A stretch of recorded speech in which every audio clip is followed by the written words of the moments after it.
Triggers. Hello, gearheads. Welcome to the Blind Mike Project. Go to blindmike.net for all Blind Mike info. And now your host, the man who has multiple famous women vying for his attention. Unfortunately for Mike, Rosie O'Donnell and Lauren Compton look exactly the same. And now, Blind Mike Geary.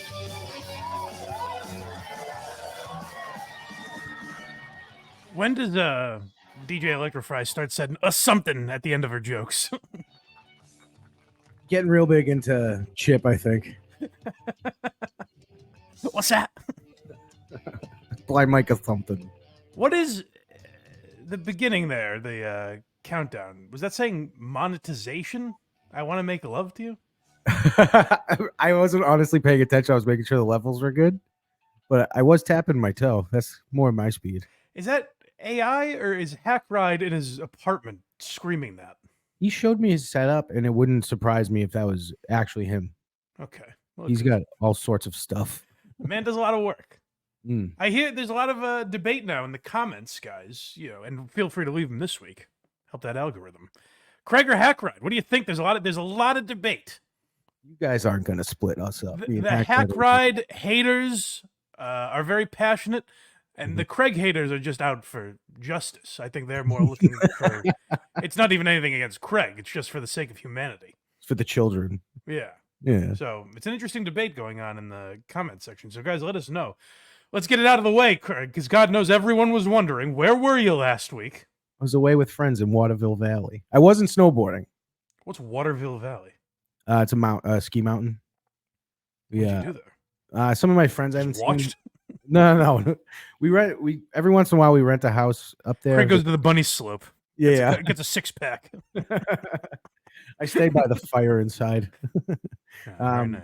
We rent a house that has like a indoor pool and stuff, and just kind of have a few pops. Wow, what fun! It is real. I had nothing to tell. Hope you enjoyed. I did. It was a good time. At least this time, Craig asked me what I should name the episode, rather than, guys, I hope you didn't miss Craig too much in the title. Well, that was what I was told last time.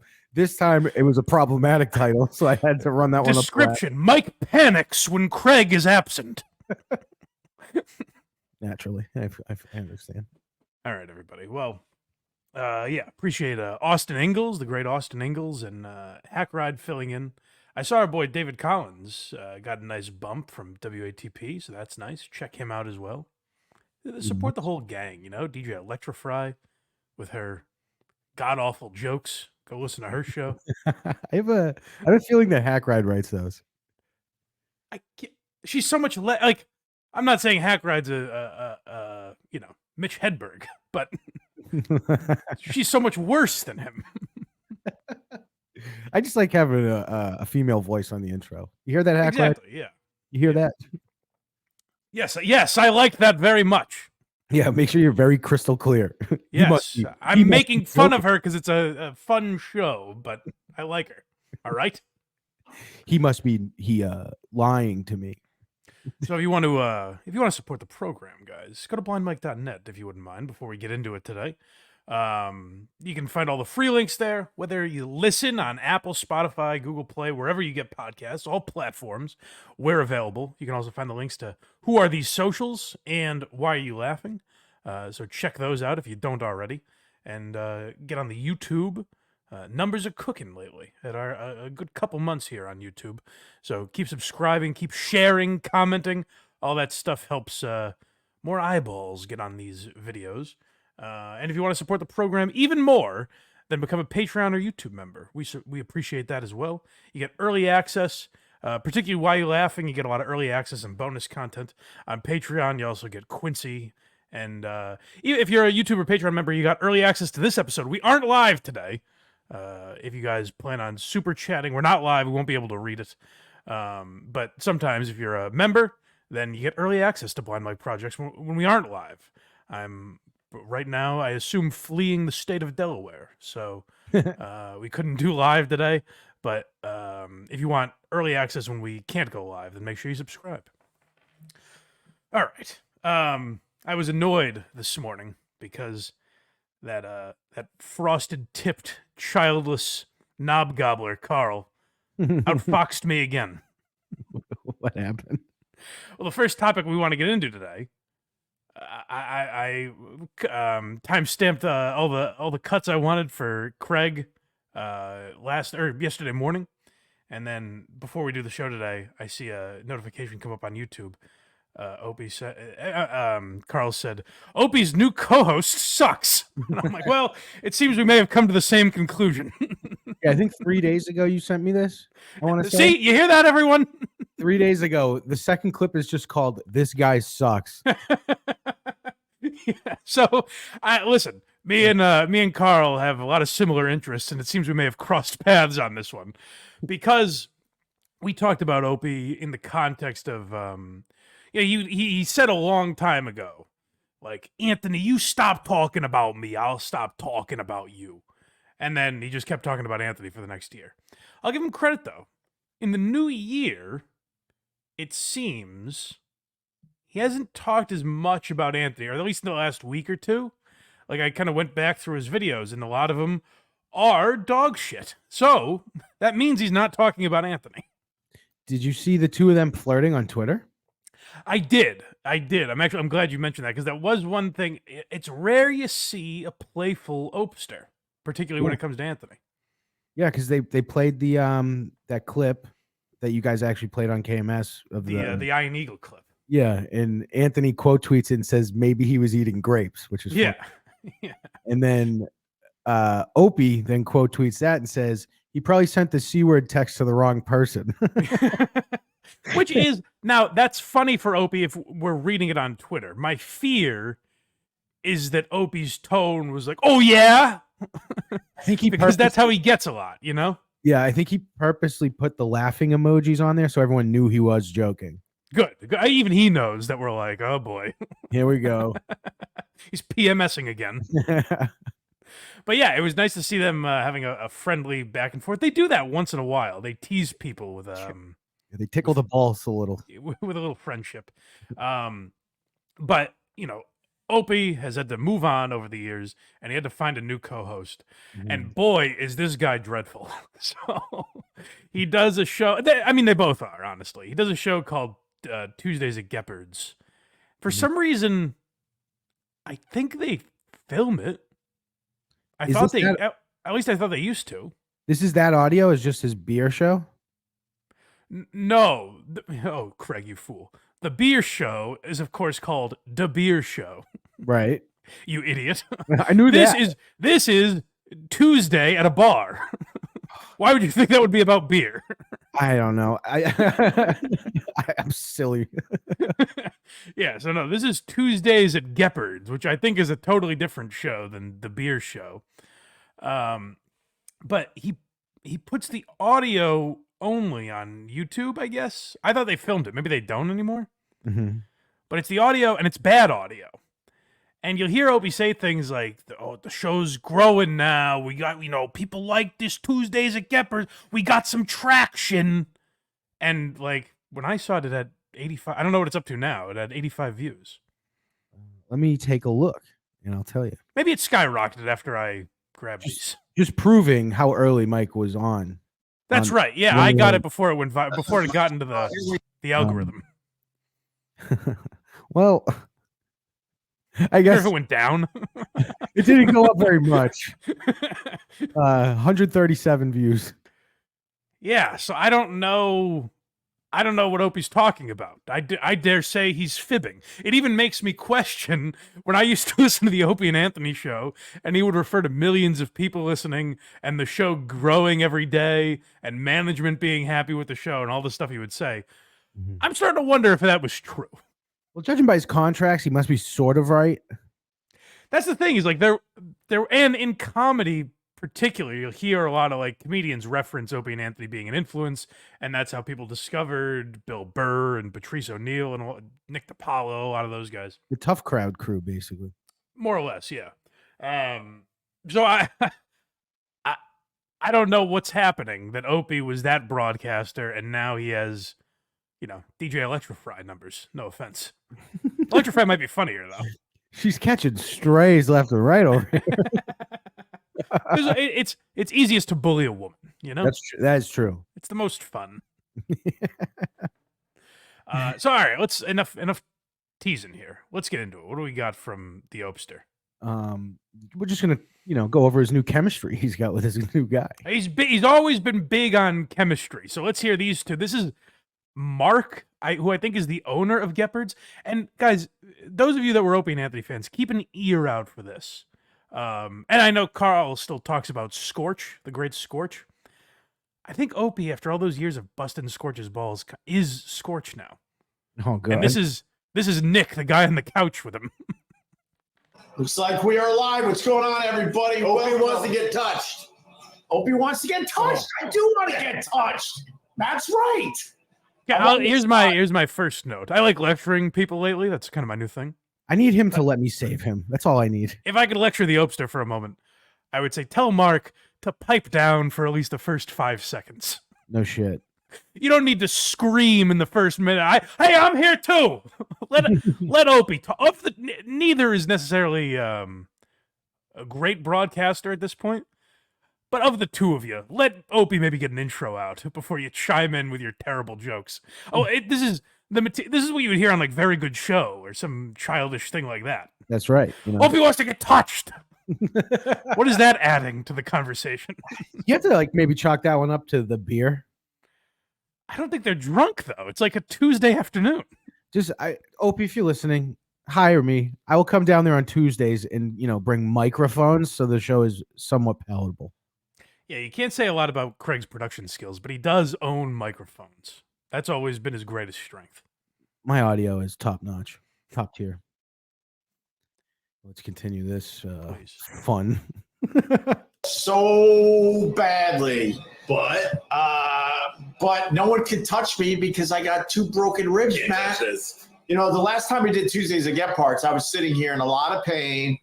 I did not know that my ribs were broken at that point. I knew something bad was going on, but I finally got checked out. I got something bad. Opie thought it might be like the Holocaust or his ribs were broken. He couldn't tell. I giggle slightly, and the pain is immeasurable. Had planes leaving Logan Airport been taken over, or is there an ouchie in my rib area? Something bad is happening. Yeah, his ribs hurt like people's knees hurt when it's going to rain when there's a terrorist attack. Is that Hamas? Or do I need to go to the doctor? October 6th, he was like, man, my ribs are killing me. I could smell it. And then you could smell the ribs? Yeah. Go back. I go back because we gotta give Mark real room to breathe. I don't want to trample his great bits. Well, he doesn't give Opie any. was going on, but I finally got checked out. I got a broken rib. I could smell it. And then you could smell the ribs? Yeah. Maybe I'm using the example of Chip too much, but after all the years of working with Chip, Opie has found Chip again. That's why he sounds so natural. I could smell him. It's like, yeah, dude, I don't have a compound fracture, you fucking moron. We're 30 seconds into the fucking podcast, and this guy just keeps interrupting with horse shit. He has nothing. I could smell it. And then you could smell the ribs? Yeah. Busted Bert. I'm stammering because I'm like, did you get? Here's what's weird about Opie is like he was on the most ball-busty show of all time. His instinct is to let Mark, spread his wings a little bit. He wants to kill him there. Oh, let me yes and this asshole. He's like, I'm stammering because, blah, blah. It's like, no, because you have nothing to say to that fucking pile of shit. But here's where I'll like defend Mark a little bit. The only reason he's on this show, I think he's like Opie's only friend left. Right. And Opie doesn't have any friends. I should say Opie doesn't have any friends in broadcasting. Maybe he has a lot in the private sector, if you will. But Mark is not like a funny guy or a broadcaster. He's just a guy at a bar that Opie found and gave a microphone to. And so this idiot is so excited to be on with Opie that he feels empowered, I guess, to just throw this horse shit out. Which if you're just sitting at a bar, it's like, oh, whatever. I'm sure he's a nice enough guy. He's a little annoying, but this is supposed to be a broadcast. Like Opie's trying to do a show here, and this guy is just interjecting with nothing. Well, think of the trajectory that Opie's on. He goes from Anthony Cumia to Jim Norton to Sherrod Small to Mark. To Vic Henley. Oh, Vic Henley. Then Carl Ruiz, who's just like a chef, I think. He's dead, I think. So is Vic Henley. Are they really? Well, yeah, with any luck, Mark follows suit because this is tough to listen to. Maybe Opie's broadcasting with him because he's like in the will and he'll inherit the bar. Opie inherits Geppards finally. He's like, I just need you to broadcast with me for a few months. guys, Monday through Fridays at Geppards now. We've expanded. Weird. There's a whole studio in here now. It's all like calling the show Tuesdays at Geppards. As far as I know, Geppards is just a bar in New York City, right? I'm pretty sure it's a bar in New York City. Like any other, I imagine. Yeah, but it happens to be like at the foot of his condo building. Yeah, it's like near Opie's house. But Tuesdays at Geppards, like if you were doing Tuesdays at the mothership, that would mean something. Right. Tuesdays at Geppards means nothing to anyone. That's not and it's not like Opie has made it a character. Like if Kirk was doing something like that, that would become a reference to the show. Opie hasn't done anything to make us feel like we're sitting at Geppards. It's just him and this asshole who's like, I can smell your ribs. Get it? It's a barbecue. He's I thought he was going for like the he smells the wound. Oh, like Opie's rotting? Yeah. On the inside? Yeah. No, I think it's like, you're putting barbecue sauce on that? You know what? I'm giving him too much credit, and you're probably right. Oh, fuck, give me a side of fucking mac and cheese with your ribs, Ope. Diet Coke or something. Busted Bert. I'm stammering because I'm like, did you get some barbecue sauce? See? You and Opie, same page. I've been doing that a lot lately where these clips like sink into my memory and I think I did that with Pinchcliffe last week where I'm like, here's something interesting I thought of. And the next words were fucking Tony repeating me. You beat him to it. Yeah. This guy sucks is the next clip. Oh, well, that hasn't been on display yet. So finally we'll get to know what I'm talking about. Because if you guys haven't found someone that left Opie speechless. RJ Hitters, hey Matt and GH, how are the riblets? Hold on, just real quick. I want to point out that I suspect this might be a fake chat that he's reading. Who calls him GH other than Club Soda Kenny? I will give him credit. If I see that he's live, I do usually click on it once in a while. Because you say, hey GH. No, some people do that in the comments. Oh, really? Yeah. I do know that Opie was trying to rebrand himself as Greg for a while. Yeah, which is gross. He had some like voiceover guy that would be like, "Hey, here's what Greg is up to today." Who? That's the problem with that is everyone's like, "Who the fuck's that?" All right, let's see. But here again, sorry, start the clip over just because 1 second in, this asshole needs to chime in. RJ Hitters, hey Matt and GH, how are the riblets? Oh, mine are good. Great. Well, it doesn't feel like I got a fist just pushed as hard as possible into it anymore. Now I'm just in regular pain. So you don't miss being fisted. No. Get it, guys? It's a sexual reference. Hey, my ribs hurt. You don't like being fisted anymore? Ew. This is like, I mean, this is 2001 WNEW. Opie and Anthony would have been like, that's a little hack. Yeah, no. Like shock jock Opie and Anthony days would have been like, what the fuck are you doing? Never mind when that fisting, guys, someone said fist. Can I shoehorn some sexual puns in here? Guys, like, they're gonna be talking about this at the water cooler Wednesday morning. Hey, Ope, do you know fisting is also sexual? You know how, like, when you said you broke your ribs and I said I wanted barbecue? Well, you said fisting, and now I'm going to make that into something else also. Because you can't have a fucking conversation with this guy.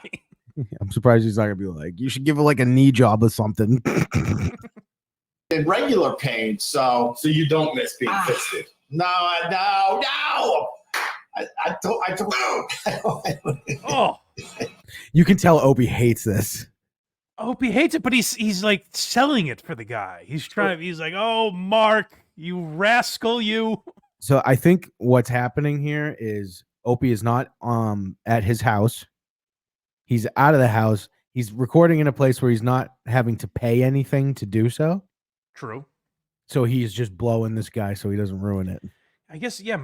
I think it's like Mark is his only friend left, maybe. Hey, Mark.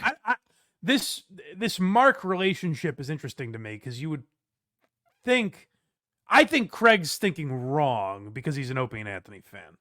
I think you're thinking like, oh, well, it's Opie from Opie and Anthony. He would bust this guy's balls otherwise. I think this is always what Opie was, is a guy who would make a fisting reference and, boom himself for the punchline. Well, I think every time this guy Mark says something stupid, Opie just kind of stops. Yeah. Like his instinct is to then go, you suck, but he bites his tongue and then just moves on. Maybe, yeah. It's confusing to watch, but then when you hear Opie on his own, he's just as cringy. So that's why I think like this might just be who he is. Him and this guy saying like, "Hey, do you miss being fisted?" I will say Opie's show by himself is infinitely better than this. I guess. Yeah, I guess so, because he's just not interrupted every 5 seconds. He's not interrupted. He'll tell a story, true or not. He'll tell a story. But what's interesting to me is like the Scorch thing, where if you go back and listen to old Scorch audio, this guy literally, even his voice sounds like that guy Nick, the guy on the couch, Scorch's sidekick, where it's like he's there to add nothing other than the most obvious puns. The problem is, I don't think Opie is as funny as Scorch. No. Like, Scorch could at least come up with horrible dad jokes or something. Whereas I don't think Opie can even do that. He just does his voice and is like, "Oh, that's not what I meant." Which we will get to. Yeah. No. I don't. Cheers. Why? Oh my god! What? The hiccups hurt too. Why do people like that? What? Oh, here's Opie. This is what I think Opie's real radio instinct is like. You said fisting. Let's expound on that, because certainly him saying fisting wasn't a knee-jerk reaction to nothing. It wasn't just like a 6-year-old hearing the word balls and giggling to himself. I'm guilty of it right now. There must be more to that. Let's ruminate on that for a while. Let's stay here in Fisting Town and try to get Mark's thoughts, or Matt, or whatever his name is, on fisting. The hiccups hurt too. Why do people like that? What? I just the Fisting? Yeah, I don't get that one. All I know is this ain't fisting. Oh boy. I'm guessing he points to his beer or something. Or his butt, maybe. Ooh. Well, we'll never know, because Opie puts only the audio up for some reason. I've seen this particular show live on Twitter. So I don't know if that's maybe where the video is. Why doesn't he then he has the video? I don't know. He's a professional broadcaster. It's just for me, maybe, so I don't feel left out. Opie, again, I can make this show sound good. Please call me. Like anyone. This is not you having a special set of skills. No. Anyone could. Here we go. Opie, call Bruce Mittman. We'll get in contact. Your old pal. Yeah, your old pal. Me and him, we're close. This is what Craig says about me, is that he's lobbying for a job with Opie at this point. I want it. That would be funny. Think of all the stuff I could get. I guess. No, I mean, like, Craig would be any better than fucking Mark. I would be. That's nice one, Ope. That's the sad part about this Mark guy, is I would be infinitely better than this guy. Oh, Opie, did you say your views on this were tainted? You know what that means? I just turned into Beavis and Butthead. But you know, next clip we have here, classic radio weather chatter. And now this is where like you question everything if you used to listen to this guy, because what was Jocktober? Like, I honestly kind of thought Jocktober was like Opie's idea in a sense. Like I knew Sam found all the clips and everything, but I thought Opie was the one that came up with the idea of like, let's fuck with these hacky radio shows. So and now Opie's like, you know what, gang? It snowed recently. If memory serves, Sam was doing this, and Yeah. Opie named it Jocktober, but it was actually Sam's doing. I thought on air Opie said we should do this every day, but I could be wrong. Oh yeah, no, he did, but it was based off of the stuff Sam was doing. He's like, you got to hear this. You got to hear this show. All right, let's hear some good. Gang, I live here in New England, and if you don't like the weather, I always say wait 15 minutes. So I think that's what these boys are experiencing down in New York. Our first snowfall, our first significant snowfall in New York City. 2 years, right? In over 700 days. 700 days. And I guess they measure it. It's got to be an inch. Why? What is that addition? 700 days. I think. What was interesting about that you has- felt the need to reiterate it, Mark? Oh, I think you're talking about Opie saying it. I was like, it hasn't snowed in 2 years. No, but Opie, it's just a fact, I guess. And Mark is 700 days. Yeah. Opie says, yeah, it hasn't snowed in 700 days. You just hear Mark's glass shatter on the floor as he drops it. Great mother of God. Oh my God. I like that Opie is a hype man now, though, because this guy, I mean, he's got one thing, and it's energy about everything Opie says. That's true. To be snowfall? To be snowfall. So anything less than an inch. Snow hasn't fallen. No. They're like, no, it doesn't count. So we finally got Who writes that rule book? I'm stunned. Go back a little bit, because they're about to get into the oldest of old man chatter they could get into.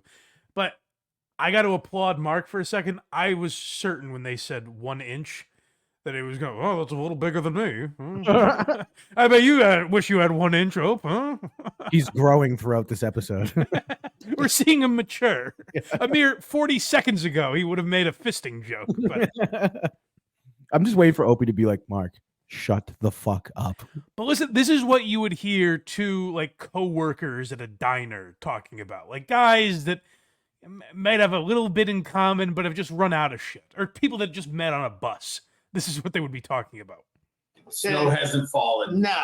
They're like, no, it doesn't count. So we finally got Who writes that rule book? Some. Do you think they've got a whole? They debate all this crap and they're using taxpayer dollars. Of course. Go out to Peter Luger's to figure out what it is. Yeah, they go to Peter Luger's and they do a study. I bet you they do a stupid study. Yes. Yeah.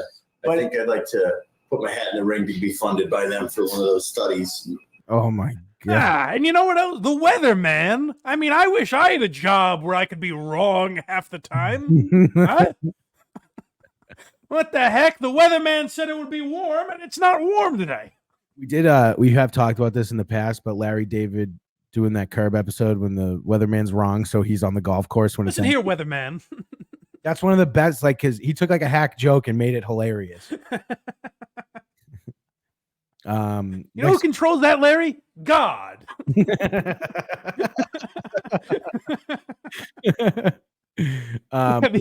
These guys are doing the shitty, like, I mean, boy, I'd like to get paid for that study. And also, like, Mark's talking to a guy who's a millionaire, and he's like, I bet these fat cats go to Peter Luger's. It's like, I guess. The classic. Or just a non-generic steakhouse. You could have went Spark Steakhouse. You're in New York. It's famous. Sure. Next we have We Don't Need You. Oh, well, Opie gets very worked up about the chat. I guess Craig's in the chat a lot. He's a big fan of Opie's. Would you say that the people in there are heckling him or having fun with him? Both. A lot. And I think the ones that are quote, supporting him are mocking him in doing so. Okay. Well, it feels like that's been the case for like 8 years now, I think. We're going on. Yeah. But Opie hasn't quite adapted to it. So let's hear when a troll has entered the building. God damn it, Opa, want to keep loving you, but this stuff is getting old, bud. Please reinvent yourself with some new stuff, man. Love you, miss you. Please re-engage me, brother. No! Go away. We don't need you. Bye. You don't? I would give him credit for actually reading it, though. Unless it was like Opie, you should be grabbing every fan possible. This has, I mean, I thought it was 85 views. You've scratched and clawed your way up to 137. But I don't know if that's a point you should be shooing away fans, because this guy wasn't an asshole. I get the idea, like, no matter how few viewers or listeners you have, like, this is what I said when I started. Like, if you don't want to be here, if you're not interested in what I'm doing, don't waste your time. Don't bother watching. Don't feel like you are doing me a favor by supporting. It's very nice of you, but if you're not interested, don't waste your money or your time, you know? Mm-hmm. I understand that, but this guy's not being an asshole. He says, I love you, Opie, but this stuff is getting tiring. Do something. Just do something. Put on a show. Do something. Other than inviting your dim-witted buddy down to have a beer with you and talk about the weather. That's not a show. It's so nuts that Opie's just not accidentally getting 5,000 views a video. Yeah, I think he just played it wrong when he started. I don't know. I don't know what the difference is between like him and Stuttering John, you know? I don't know why, because at least John is kind of, I don't think he makes a lot of money, but he's getting more views because of how bad he is. I don't know why Opie's not in that category. Maybe because like when he is by himself, it's fine. It's nothing great. That's what I like is that you can tell Craig's actually just a fan of his and is trying to it's gingerly broach that. No. I mean, don't get me wrong. It's bad, but it's not like he's not. When he was at his best was with Cardiff Electric, our buddy. That was great. When he I was don't know why that stopped. I don't either. And he was dancing with he was called it dancing with the vegetables or whatever. Like those were fun. Yeah, I don't know why he stopped that, but it was too good and working too well. All right, so let's hear the rest of Opie's response to this perfectly valid criticism. You bye.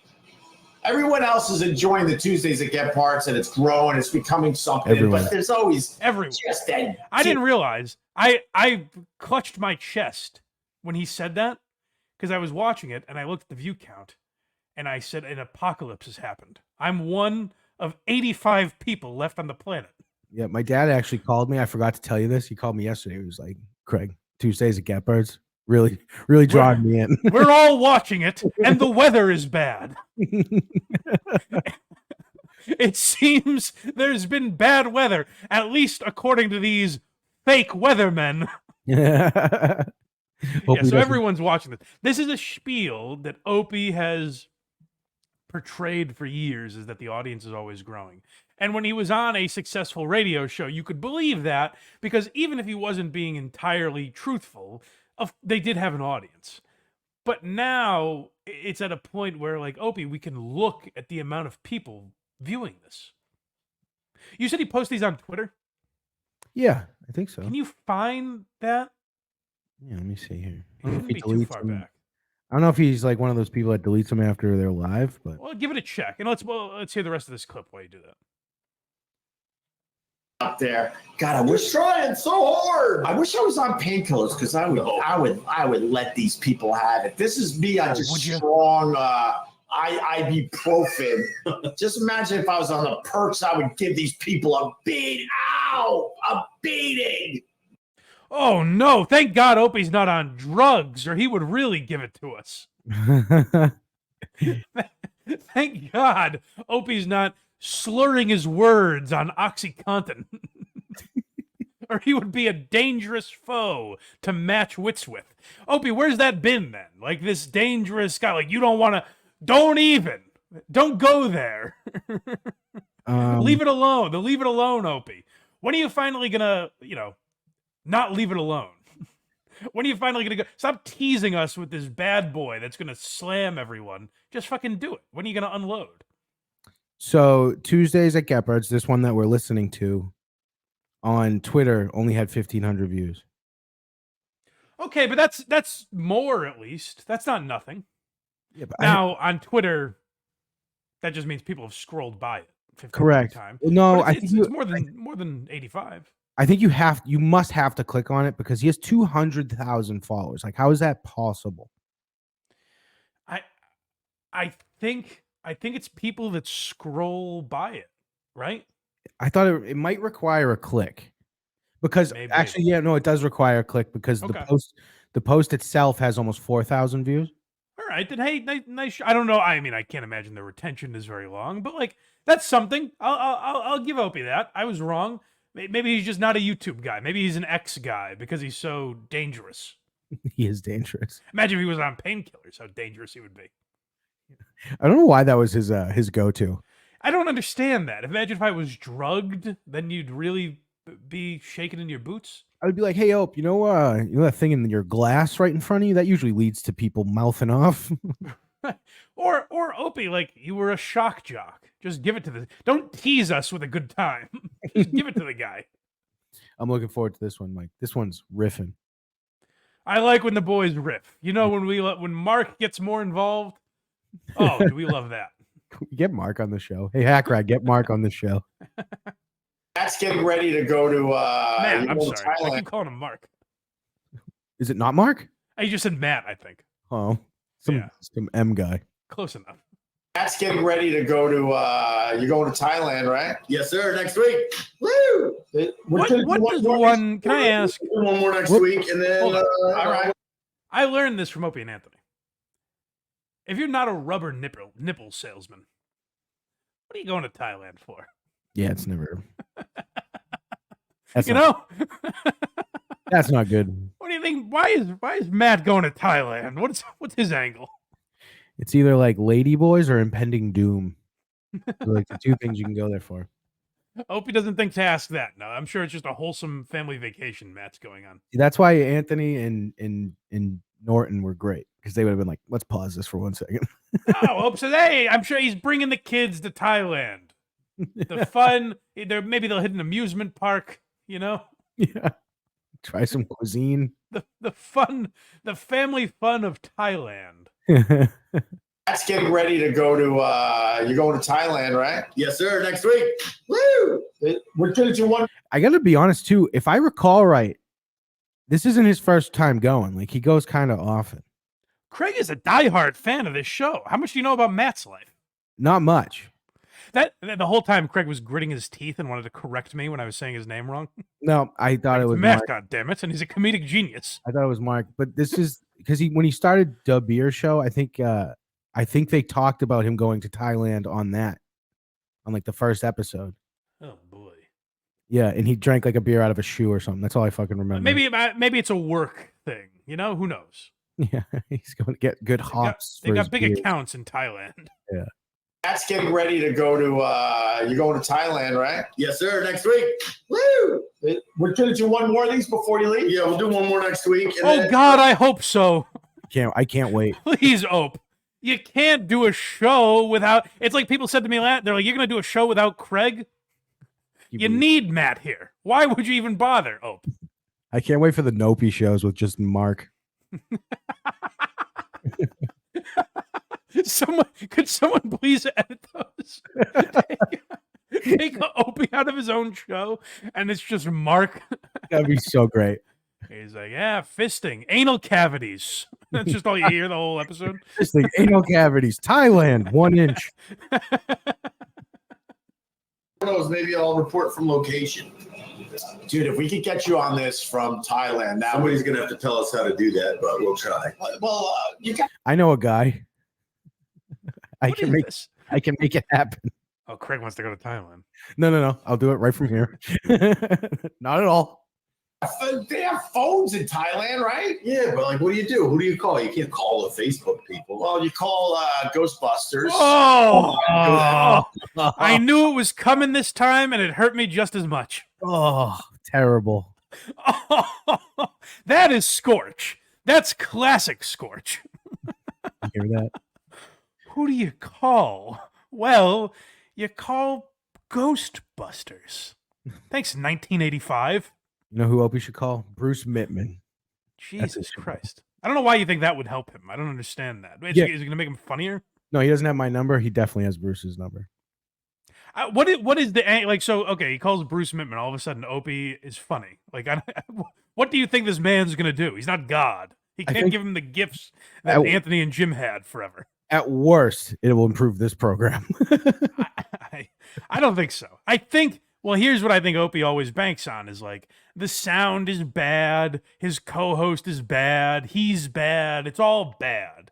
But Opie would say, "I'm not even trying. If I tried." Joe Rogan, look the fuck out. But I'm not trying yet. He hasn't gone that angle in a while. He used to a lot. A lot. I remember like he had beef with Rogan for not having him on, and he would say things like, my podcast could be bigger than Rogan. If I tried, if I put effort in, I just don't want, that's not my life anymore. If Opie reached out to Rogan, he would definitely have him on. Probably so, yeah, I would think. He just had Norton on again. Yeah, it was good. I listened to it. I haven't listened to it. Didn't Anthony go there, film a show? I haven't seen it come up. That's not good. Oh, I don't know. I have no idea. Ghostbusters Bangkok. Yeah, Ghostbusters Bangkok. So Do they have a tuk-tuk? So go to the Hey, can I got to tip my cap, go back a little bit because I want to hear that excellent banter again. Credit to Matt again. He got through Bangkok flawlessly. Didn't laugh. Yeah, and a boy, Matt. I'm sorry for. I thought you were going for low-hanging fruit early in the show. Maybe there's a deeper level that I was missing. I hope he asks Opie what's the capital of Thailand and then punches him in the dick.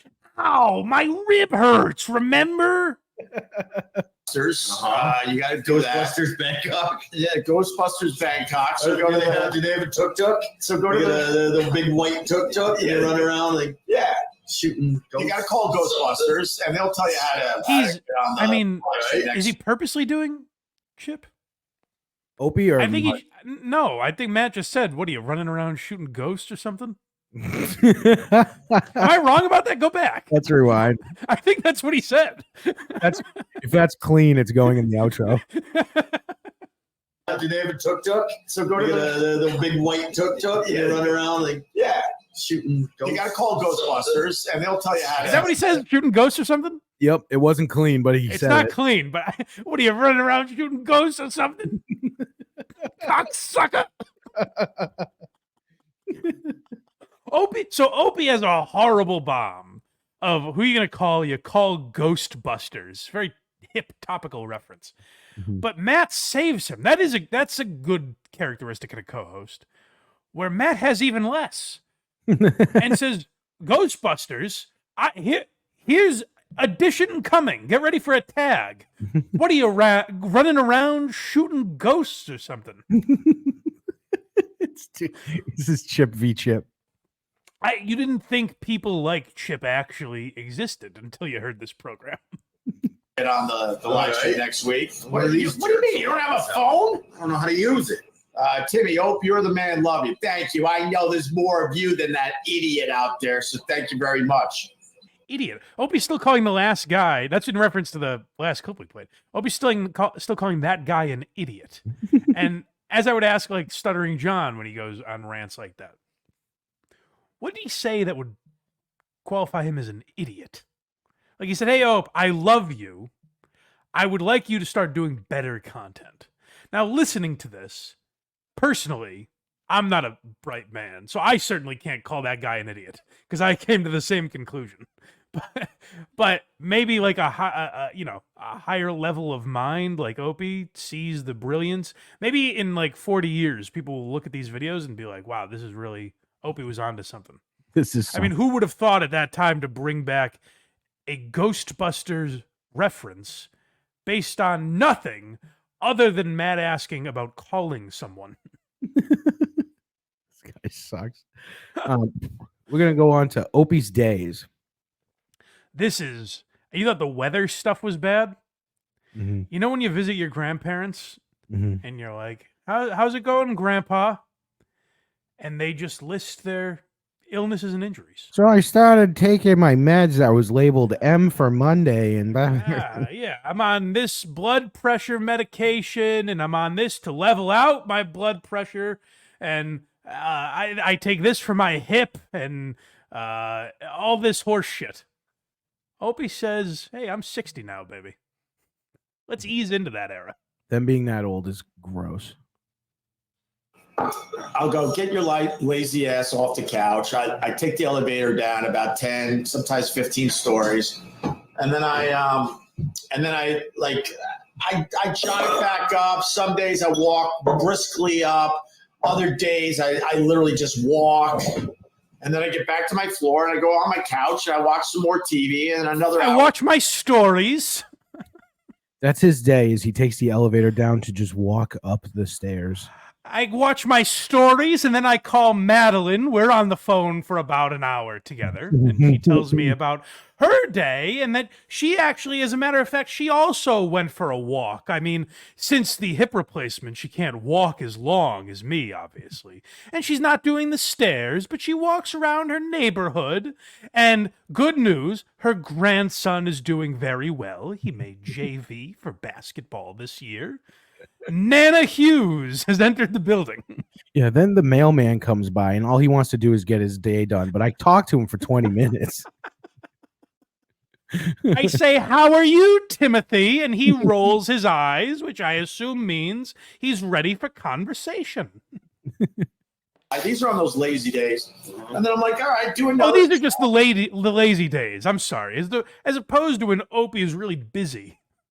Which I assume is Tuesday when he gets to go down to Gepard's. He's like, then I just sit on the ocean and watch the waves come in. Yeah, those are his busy days. Opie, what's it like? You don't have a job. What's it like when you're really busy? You don't do show prep. No. What's it like when you're busy?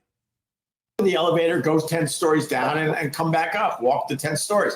And some days on a really boring day, I can do 40, 50 flights. And that's a good workout. That's better than a stupid. No. 50 flights of stairs he's walking up. He goes down 10, comes back up, pauses for a while, goes down 10 again, comes back up. So he just does nothing all day. You know, it's not enough to get out of like the North Tower, that's for sure. I mean, hey, good for Ope. But what I like is like he calls this like working out. Like, yeah, I get a few reps of 2 flights of stairs in. If you did them like all back to back, that would be a pretty good workout. Sure, Craig, but it's not podcast fodder. No. Look at us now. We're actually doing it. Can I? I'll let you. Here's a little inside baseball for you, gang. There's a walking pad right there, like a mini treadmill. Mm-hmm. You know why I've never mentioned it? Who would give a fuck? Hey, guys, sometimes I walk on that thing. Who cares? Why are you telling us this? Now, do you train with the cane on it? That could be. Don't worry about it. Oh, let me count my steps. Oh, go back. Opie has a crusade against counting steps because I think, listen to him here. I think he believes counting steps means leaving your house and going 1, 2, 3, 4, 5, 6, 7, 8. I don't think he's aware of the technology that exists. He's not aware that the phone does it without him even knowing it.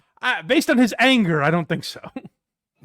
Jump in the elevator, goes 10 stories down and come back up, walk the 10 stories. And some days on a really boring day, I can do 40, 50 flights. And that's a good workout. That's better than a stupid workout. Oh, let me count my steps. So bitter. Do you count your steps? Not individually, but at the end of the day, I look at the counter. Wait, you got a step counter? It's Oh, on my God. phone. I don't have to do it. See? He definitely thought you actually count. Oh, wait, you have a machine that counts your steps? He's like, wait, what? Do you know how, like, people that say they do like 10, 15, 20,000 steps in a day? Mm. Opie's like, how do you think of anything else? Your mind must be exhausted. Do you How do remember? you even keep track? Do you have a notebook? What happens when you're at 12,406 and you lose count? Ah, fuck. fuck, my day is ruined. I also like that he slipped in, like he's talking about walking up the steps, and he's like, yeah, I get a nice workout in. And, like, I'm in the gym right now because there's a treadmill there. I'm gonna pump some iron later. Step. No. And then look at it. I don't count steps. In my head, I'm like, I think I did enough steps today. In my head. So that's a thing. That's a holdover from the O&A days where I think Opie thought at one time like he would be the next Andy Rooney when he got older, where like his just little thoughts, like Larry King's old articles, his little thoughts would be interesting and thought-provoking. Because I remember he would present things like this. Like he would say something on the air like, I don't do step counters. I don't like step counters. And the reaction in the room, like like Anthony and Jim and Sam and Travis and those guys, like would try to make conversation out. Like, oh, really? I like him. It makes it easy. I don't have to count my steps one by one. You ever counted like a fucking maniac? You ever counted 20,000? Pretty hard. Like an insane. Yeah, Mr. Beast might be the only person that's done that. Well, we're at a good portion of this where this guy is Chip. Oh, I mean, yeah, I put it in the labels because I was worried we might not have noticed that by now. So I'm in the stairwell doing my little exercising, and Opie, stop calling it exercising. I was working out. I was walking to my house. This is when my grandfather would walk around the mall. That's 1,000% what he's doing. He's a mall walker, and he's acting like he's gonna wake up like Wahlberg and post it on Instagram. Yeah, he has like a tracksuit on with it zipped down, kinda. Just walks through. Opie's last Instagram post was just a hashtag rise and grind with a picture of the stairwell facing up. I hope if he does that, you know he listens. Tags the U.S. Marine Corps. So I'm in the stairwell doing my little exercising, and I got these slippers. So they're called the wrong thing in the first place. I was just gonna say, if he's in slippers, this definitely doesn't count. He's in his robe and Opie's got curlers in his hair.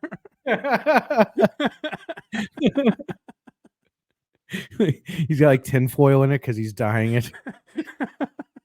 Now, what are they? I go downstairs to get the newspaper. Oh, that's exactly. I say hello to Gloria. Often she invites me in for tea. We get wrapped up in conversation. I'd never be caught with that bitch. These So they're called the wrong thing in the first place. now, what are they? Like booties? You hang it out near a fire and you put on your stupid slippers / booties. What are they? Booties. What are they I want called? to see your booties. You should bring your booties in for show and tell next He's week. loving it. There you go. You should bring your booties into something. That also means ass. Because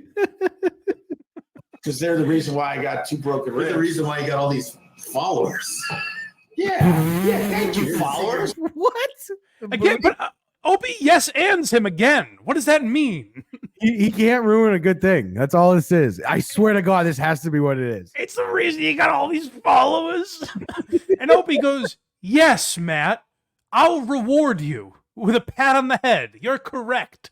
The reason I have these followers is because of booties none of them have ever seen. Yes, good addition to the program, Matt. The reason why you got all these followers. Yeah. And he laughed hysterically at himself. Yes, and Hughes, they call him. Thank you, Here to see your followers. booties. Thank you. I want to see your little Let's turn booties. this thing around. Thank you. Oh, You would good. think I was on drugs or something. The weird part is I was I'm on not. drugs or something. No, I don't fit it. This is all my sick, demented mind. If you gave this guy some Excedrin or something. He's doing there something. I gotta play that last part again. Just imagine if you gave this guy some Excedrin or something. Is he a fan that's doing Chip on purpose? Is this like, Like, an do you think Anthony? he's a Norton fan? This has to be an Anthony plant. Opie. He's literally doing the or somethings. If he calls him a sock cucker, if this guy ends the broadcast with Chippy Kaye,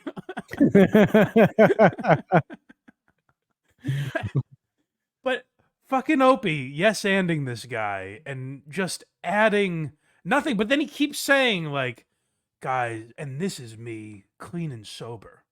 Could imagine looking into this mind. You couldn't even handle it. It's like, Opie, you're talking about the weather and walking up and down the stairs. This is not edgy content. Sure it is. You guys are on the fucking crazy train. But we're on the last video, and Before that, real quick, did you notice the video you saw? That was video, right? yes, It wasn't just this audio thing. correct. Why does he do that? I wonder if Why he doesn't he just upload the video to YouTube?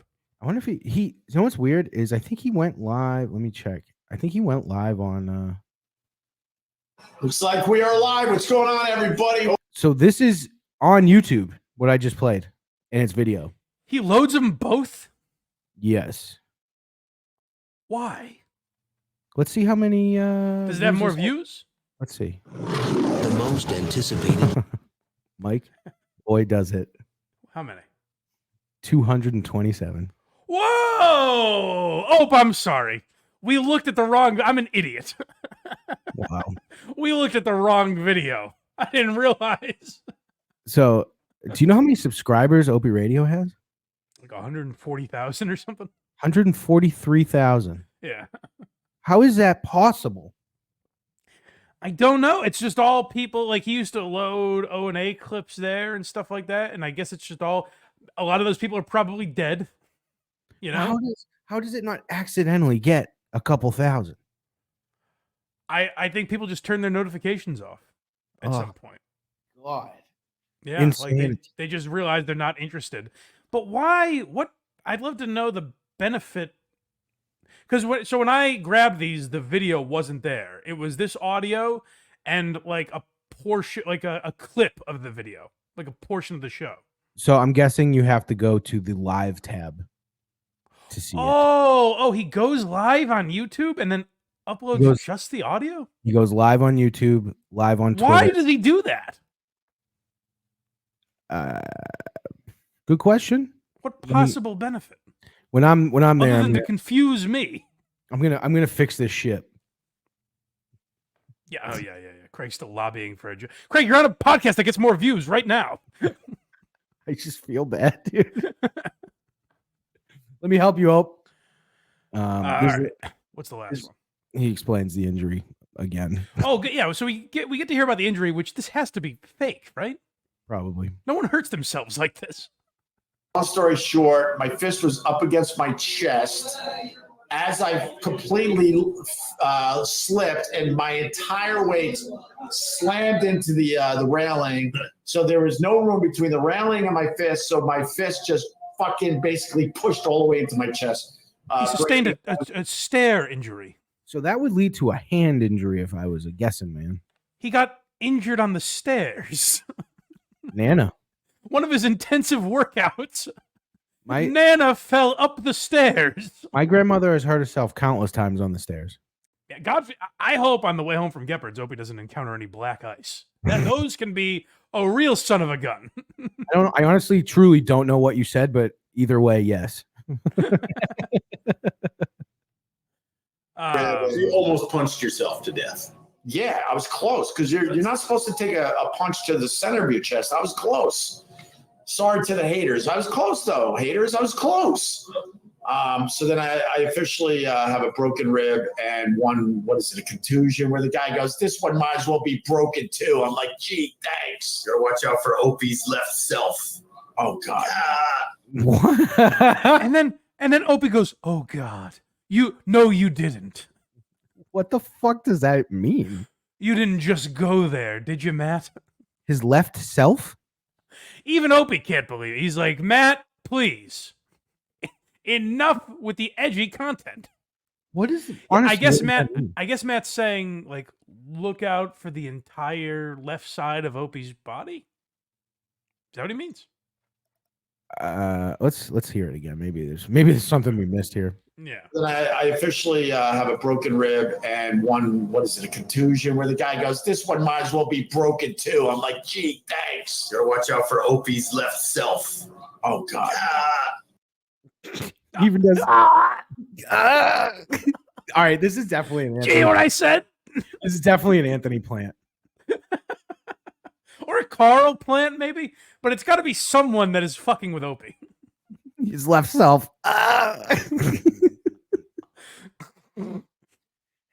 Do you hear what I said? You're gonna poke yourself in your third eye or something. Oh, Chippa.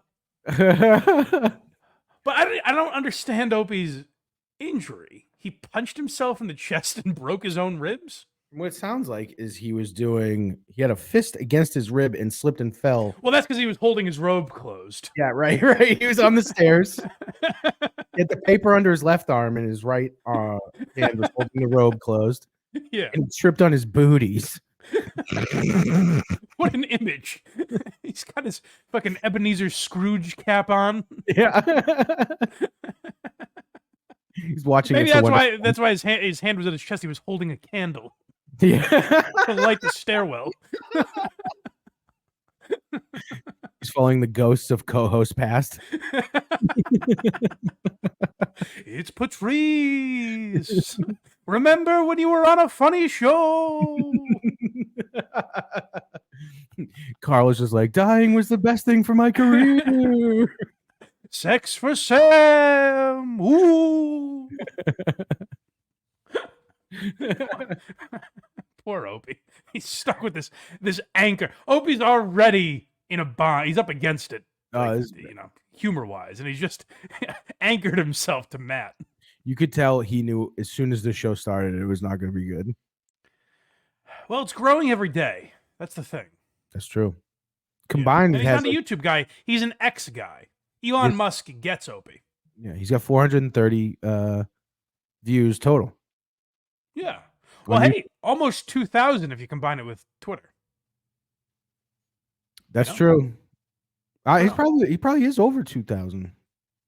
He posted it in like 17 different places. That's good. That's how you. Hey, that's good job, Ope. Make sure this gets out to as many people as possible because this is what you want to advertise. Just everywhere he posts it is an empty room. Yes. Hey guys, if you watch this, become a YouTube member or subscribe to Patreon. We appreciate that. BlindMike.net. That's right. All right. What should we do next? Do you think Bert or Alec Baldwin? I'll let you choose. I think we gotta go Bert. Okay. Let's get Bert out of the way because it's a quick one. We talked about Bert last week where I went through his social media and realized he's like kind of becoming an influencer and smelling his own shit and taking himself a little too seriously lately. Boy, is he. Segura's doing some of that too. And then shame on me because this was a podcast. I think we used a clip from this podcast last week where he's listing all of his achievements. But I saw, I think Podcast Cringe is the YouTube channel, mention, they called it like the worst Kreischer appearance of all time. I watched the whole thing. I didn't think it was like that bad. He's with a guy named Ed Milet, who seems pretty popular in like the self-help world. I'm not familiar with him, but he's like a toned down Coach HP. The reason we're not focusing on Ed Milet is because he doesn't pour it on quite as thick. He's not like, you, my friend, are the greatest man who has ever stepped on a stage. But it is like kind of in that world where it's, the power positivity shit. Mm-hmm. But he gets Bert to talk about himself. And this is something that I find... That's not hard. This is something that I find so douchey in people. Again, to keep referencing Stuttering John, he does it a lot. Where, like, John would give these powerful speeches talking about his teaching days. And he would say, and I would call that kid's parents. And they would say, thank you, John, for changing my child's life for the better. And he'd start to tear up, thinking about his accomplishments. And listen, I've cried on a podcast before, and I should be mocked, but I also can empathize with the people that do it. Like, in the moment, it feels very real to you, and then you can realize the douchiness of it after. But to cry about yourself.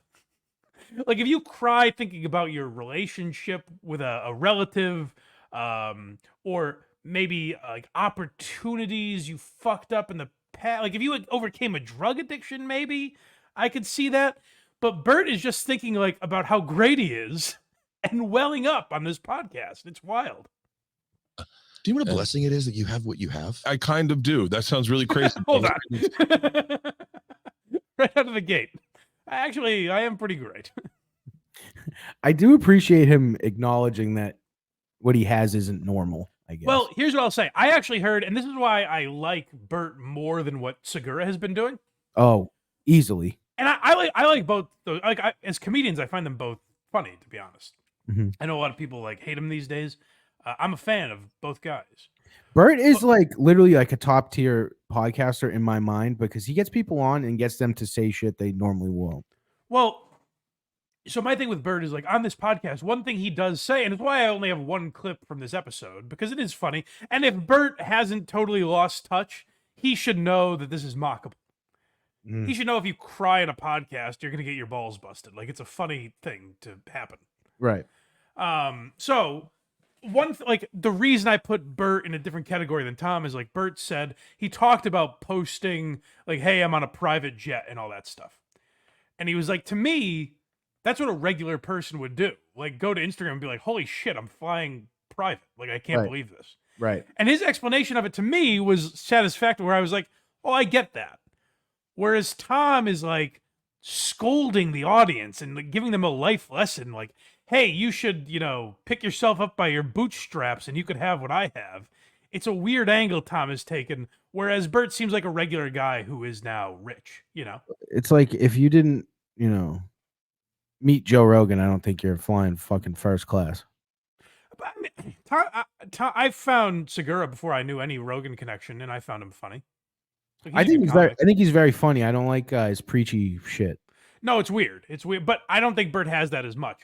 But what is strange is the clip you're about to hear, where he's just talking about himself and how much, I guess, he'll miss himself. Do you know what a blessing it is that you have what you have? I kind of do. That sounds really crazy, but I have in the moment on stage thought, this is really cool. You get to take people out of their memory, out of their thoughts for a second, and you get to get them to be present and laugh. Mm-hmm. And I've said this before, if I can leave anything, I would my legacy. I would love for it. I'll get emotional. This could go south real quick. I get emotional thinking about this. Maybe just a couple times if people, when I'm gone, people just go like, man, it would be so much cooler if Bert was here.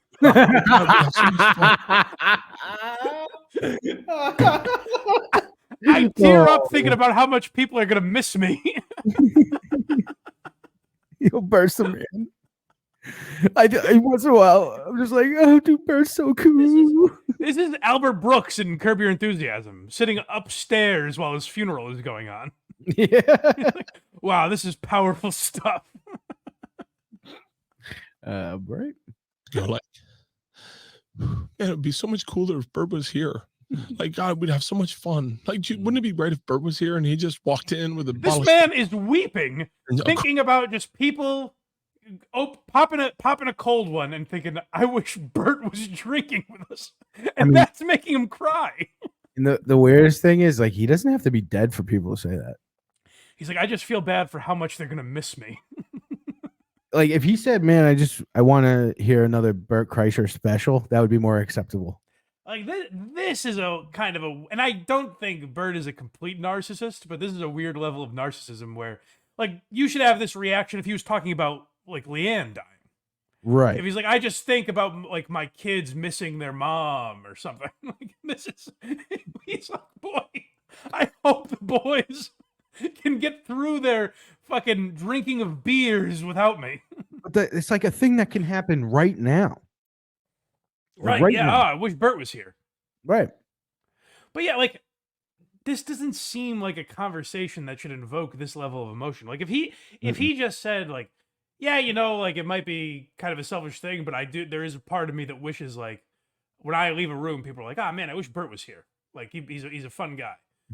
This is him being like, "Oh my god, I get emotional thinking about how great I am and how much people are gonna miss me."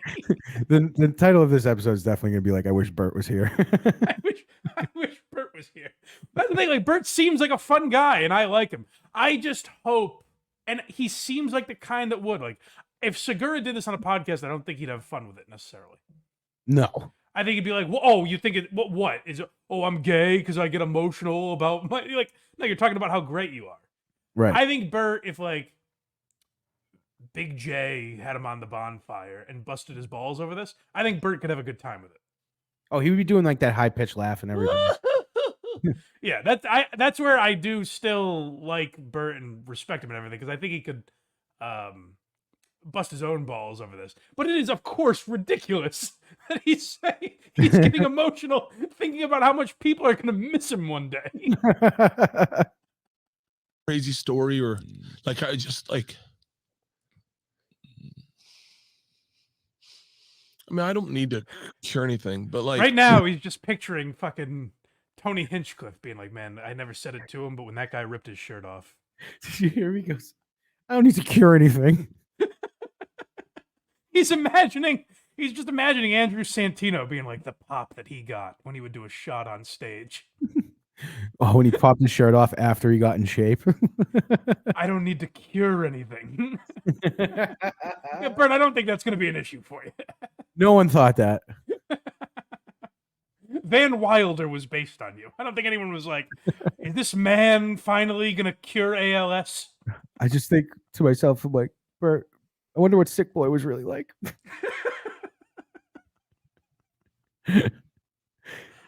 What?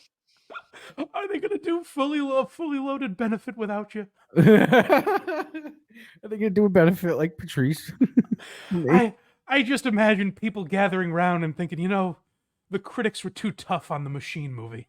It It had its moments. It was underrated. Luke Skywalker's my dad.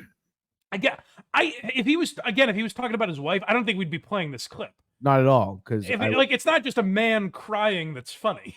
It's a man crying about the heights of his greatness. I mean, I don't need to cure anything, but like, just for people to go like, "God, man, I wish he was here. That would be so fun." Like, just You're alive, Bert. people can think You are here right now. You know when your friends call you and like, "Dude, what are you up to?" That's them doing that. His greatest wish is that when he dies, people are like, "I wish he wasn't dead." They will, Bert. Don't worry. After I'm dead, I hope I'm invited to every Christmas party that there ever was. We're one step away from having an alive funeral. Oh Bert yeah, Kreischer. Just so we can see everyone's reaction. Yeah, Ari Shafir being like, "I never should have drugged that guy. I stepped over the line. I should have drugged him harder." like a solid 100 people to just be like, "Man, can you imagine if Bert was here?" Like that energy. I think it's that energy is what defines me. It's what I've always wanted. Bert, you sell out baseball stadiums. No shit. Literally, people are buying tickets. I imagine if Bert was there on the stage. I just want, after I'm gone, the crowd in Toledo just be like, "Man, I wish Bert was here, dude." That's very weird to me as someone that doesn't have a particular amount of confidence. To get emotional thinking about yourself. You know what I mean? Like, that's the weird angle of this, is like, God, I hope people realize all the great things I've done. For as a kid is I wanted people to like miss me. And like I noticed, It's like if Jim Valvano's speech was just, "Don't forget me." That's like Not never give up. Never forget Jim Valvano. This is like a straight up narcissistic thought. It's weird. Now, again, I think Bert would admit that, but I hope he does, because it is. Yes. at a certain point, like if I left the room and no one cared, And if I wasn't there, no one was like, "Where's Bert?" I feel like I'm just building to hopefully get it to the place where people go like, "God, man, you're like, yeah, wouldn't it be cool if Bert was here?" I know my daughters will What, say just that. all the time? Do people have to think that always? Apparently. Like, should Tom Segura be saying that every minute of his life? I wish Bert was here. I wish Bert was here. I wish Bert was here. I mean, to satisfy him, I think so. I guess. Like, where's Bert? I feel like I'm just building to hopefully get it to the place where people go like, "God, man, you're like, yeah, wouldn't it be cool if Bert was here?" I know my daughters will say that, but It took him that I long would to bring hope so. took him that long. Yeah, his daughter's gonna be like, "Wouldn't it be sick if Bert was here?" See, nah, I know my daughters are going to say it, but it would really mean a lot to me if Stavros Halkias.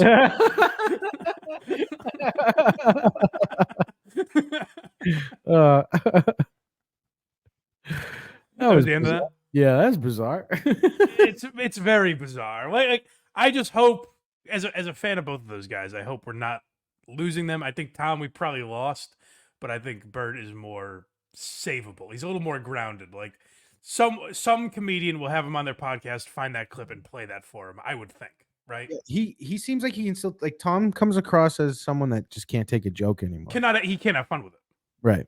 Like we played that clip on WATS a couple weeks ago now of Tom like mocking, I don't know, doing like a day in the life of Tom Segura and just talking about how great the things were, but there were no jokes. Yeah. It was just like, here I am, pretty great, right, guys? He wanted to be on MTV Cribs so bad. Yeah, okay, cool, Tom. Great. Sweet. But that's the thing is like, I'm sure there are, I was gonna say no one's jealous of you. Certainly there are people jealous, but like the detractors of Tom Segura are saying like, yeah, man, just make a joke. His specials are still funny. Get back to the funnies. Yeah, his special was fun. I was glad to not see a turn to like preaching in his special. That was the one good thing I liked in his special. He comes across with like Kevin Hart energy on his specials. Yeah.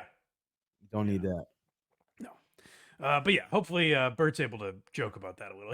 I think even later he laughs about it a little bit.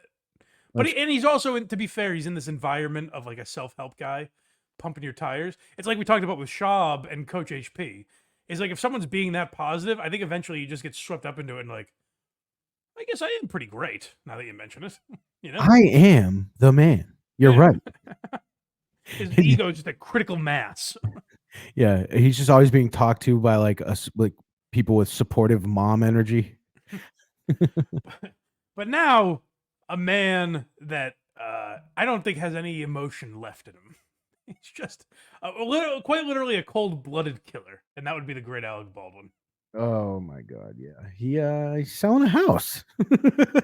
So could we? This is a TMZ article or something?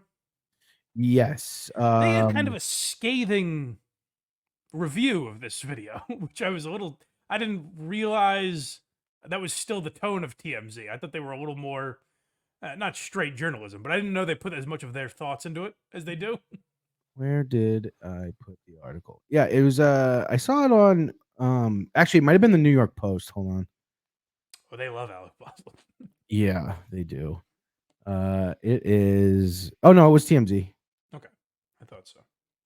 Alec Baldwin, I'm selling my Hamptons home. Watch me pitch it to you. Yeah, that's like I've seen a lot of TMZ headlines that are kind of just straightforward. This was like, hey guys, look at this asshole. Remember that guy that killed that lady? So I guess maybe Alex in financial trouble based on this article. Actually, judging by the first sentence, this isn't the first time he's tried. Right. Says Alec Baldwin is once again looking to unload his mansion in the Hamptons, and this time he's slashed the price over $10 million and made a video pitch for potential buyers. The actor just come on relisted down to Crazy Alex Real Estate, where I'm slashing prices worse than I've slayed my coworkers. So the house is listed for $18,995,000, which this was I remember like a couple years ago. I think we might have talked about this because he had it listed for almost 30. Why can't he get rid of this fucking thing? Is it like buying like John Wayne Gacy's house at this point? All right, there's one issue, and that's the smoke detector. I don't know how to fix it. It is constantly going off. That's something you're just gonna have to deal with. And the ghost of a cinematographer haunts the grounds because I buried the murder weapon in the backyard. Of course, you'll have to sign that you agree to keep up the Mexican tradition that is long standing in this home. All right, so let's see pitchman Alec Baldwin try and sell us this house. Nice.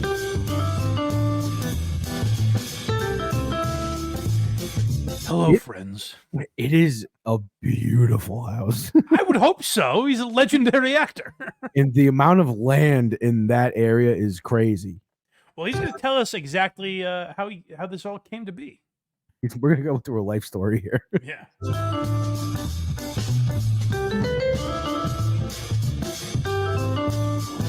Hey, I'm Alec Baldwin. I've had a home out here on the east end of Long Island since 1982. If you And look I'd really close love enough, to get rid of it. if you look close enough, you can see Opie doing a live stream in the background. We do have a bit of a homeless problem, as you see behind me. When I was younger, we'd come out here and we'd sleep all morning and lay on the beach all day. When you're young. What year did he say? 1982? I think so, yeah. Did he come from money? He wasn't famous in 82, was he? Sure. He had to have done doing some movies. What, was he Hamptons rich in 1982? When did this house was probably like Over 2 million 40 years ago. like $2 million. Let me check Alec Baldwin's IMDb. Let's see what movies he's done before. Yeah, let's 82. do that. See here. This will only take 40 minutes. Could. It's probably a real long Are you literally going to scroll down to see what movies he did before 1982? Yeah, why not? Take forever. Could. Why not? There's a finite amount of time in our lives. We'll die eventually. Let's see.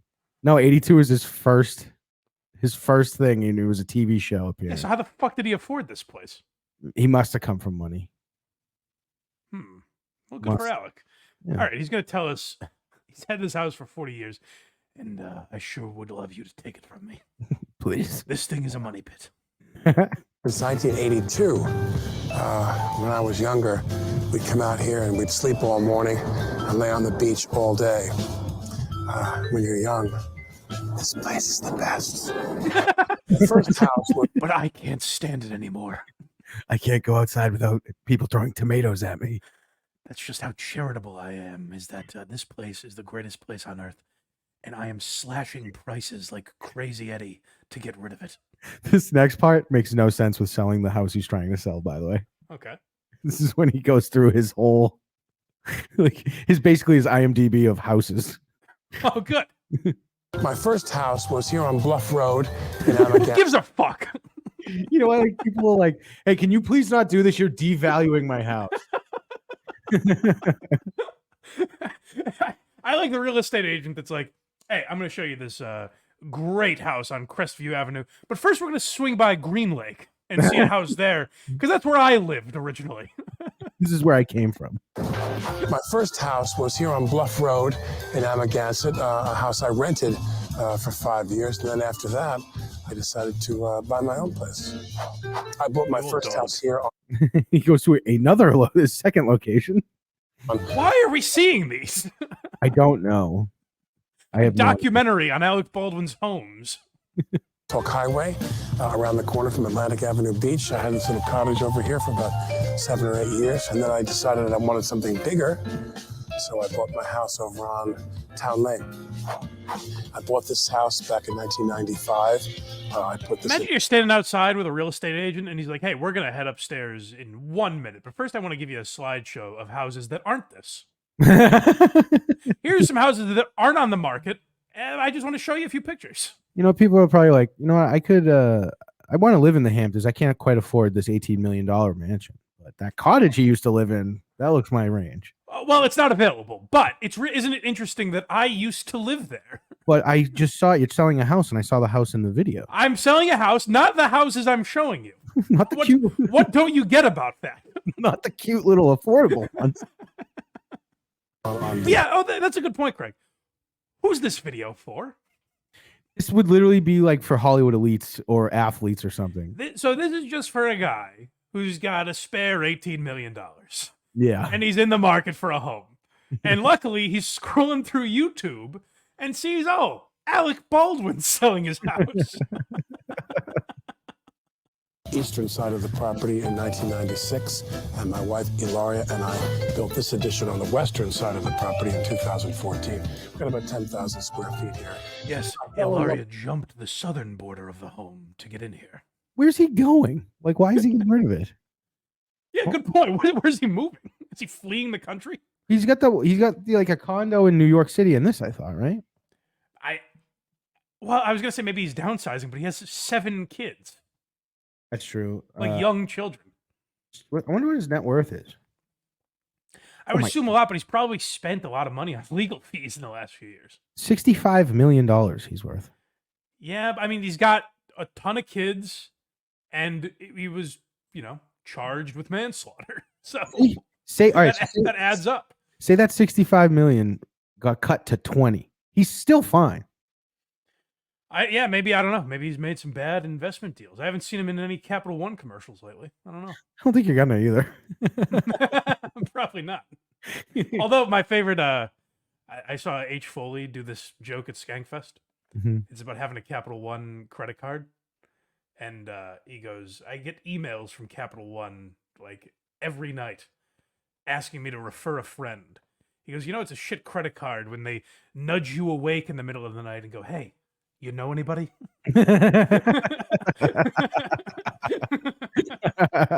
This place, the moment I came here, because this is the main family home of the former Potter farm, the Potter family. You just can't. Who gives a fuck? Who are they? A former what farmer? I think you just said the Potter family. Oh, I think it's something farmer. That's even weirder if he's just doxing whoever lived there. These are the Potters, and these are the Johnsons.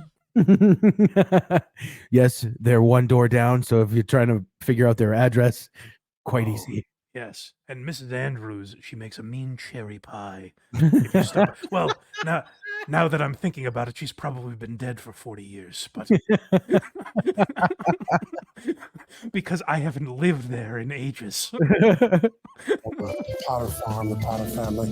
You just Potter farm, Potter family. It was both. Yeah, he's just talking about people that live there. Weird. can't get this out Now, here. hey, listen, just because you saw this video, don't stop by and harass them. That house I just showed you is not for sale. While I am including them in this video, they have virtually no reason to be mentioned. So please keep that in mind out of respect to the family, the great Potter family. Everyone keeps saying, please don't associate with me anymore. Alec, please stop mentioning me in your real estate videos. You're not even selling this house. He's just trying to be like, he's doing everything. The neighbors are great. It'd be great if he came out in like a gold jacket. Oh, yeah. Hi, I'm Alec Baldwin from Alec Baldwin Realty. This is the main family home of the former Potter farm, the Potter family. You just can't get this out here anymore. You can't buy big pieces of land. Why are you telling us about it then? I thought we could buy it.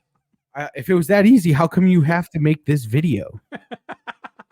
You can't buy it, even though it seems no one wants to, and it's very much available. And I can't imagine it needs any work. It is Alec Baldwin's house after all. It's a real fixer-upper. Yeah. Although I will say, I don't know if what the upkeep is. That fucking smoke detector was still beeping the last we heard. He's got like 14-foot vault ceiling, so he's probably like, someone else has to get to I that. just wish I could get up there. No one wants to do work on my house anywhere near me anymore. That I know of. I need to look for help. I'm going to look on iPad. And I've always loved it. Dickens is available. Here, we've got all this open land here in reserve. The meadow in the front of my property is in reserve. Yeah, I don't know if you see this land, but it definitely generates a ton of mosquitoes. Like, I don't understand the comments we get that they're like, hey, play the fucking video for more than a second before you pause it. Mhm. But this time I get it, guys. Craig is stopping this video every half a second. Alec hasn't gotten a word out. Go back. He keeps showing something else that's just not appealing. Like he's showing. Well, like, that's why we're here. We're commenting on it. that's what I was saying. I was making a comment. He's just like, look, this is where a shit ton of mosquitoes are going to pop up in the middle of summer. Do you want to buy this? Go back a little bit. I've always loved it here. We've got all this open land here in reserve. The meadow in the front of my property is in reserve. I've always loved it here until right now when I'm trying to get rid of it. You may notice, I guess I no longer love it, but you will for the next 40 years. This is my favorite place on earth. I need it off my hands. Please, someone take it from me. What if I said 8 million? Would you take it then? That'd be so funny if he points a gun at the camera for the commercial. Don't make me find you. Our deals will blow your mind. Density area, and I love coming here. I'm always happiest when I come here, especially this time of year. I love it in the wintertime because it's so peaceful. This is where I flee after I've committed not 1, but 2 gunshot assaults. This is where I go when I'm on the lam. Especially this time of year. I love it in the wintertime because it's so peaceful and it's so beautiful. It's really when the Hamptons is at its best, is January. You know that oceanfront property you guys been looking for? Winter. Oh, do I love a nice beach in New York in the winter? Was that the end of that? Yeah. What is he doing? Why is he making that video?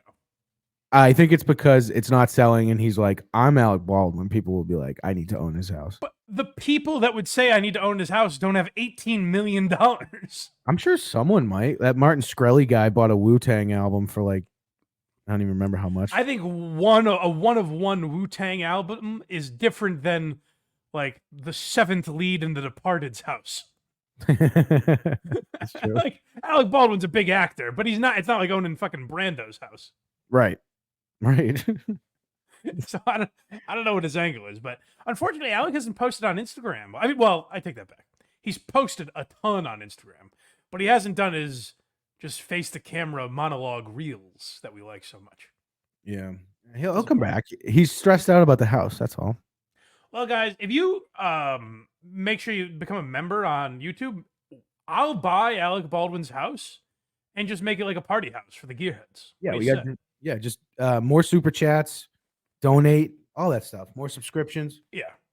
If we get Patreon to $18 million a month, I will buy Alec Baldwin's home. That is worth a month of free or no money. Yeah, that's next Patreon level for us. Like, Are You Garbage will go to Disney or something. Yeah. We're like, hey, we'll buy Alec Baldwin's house.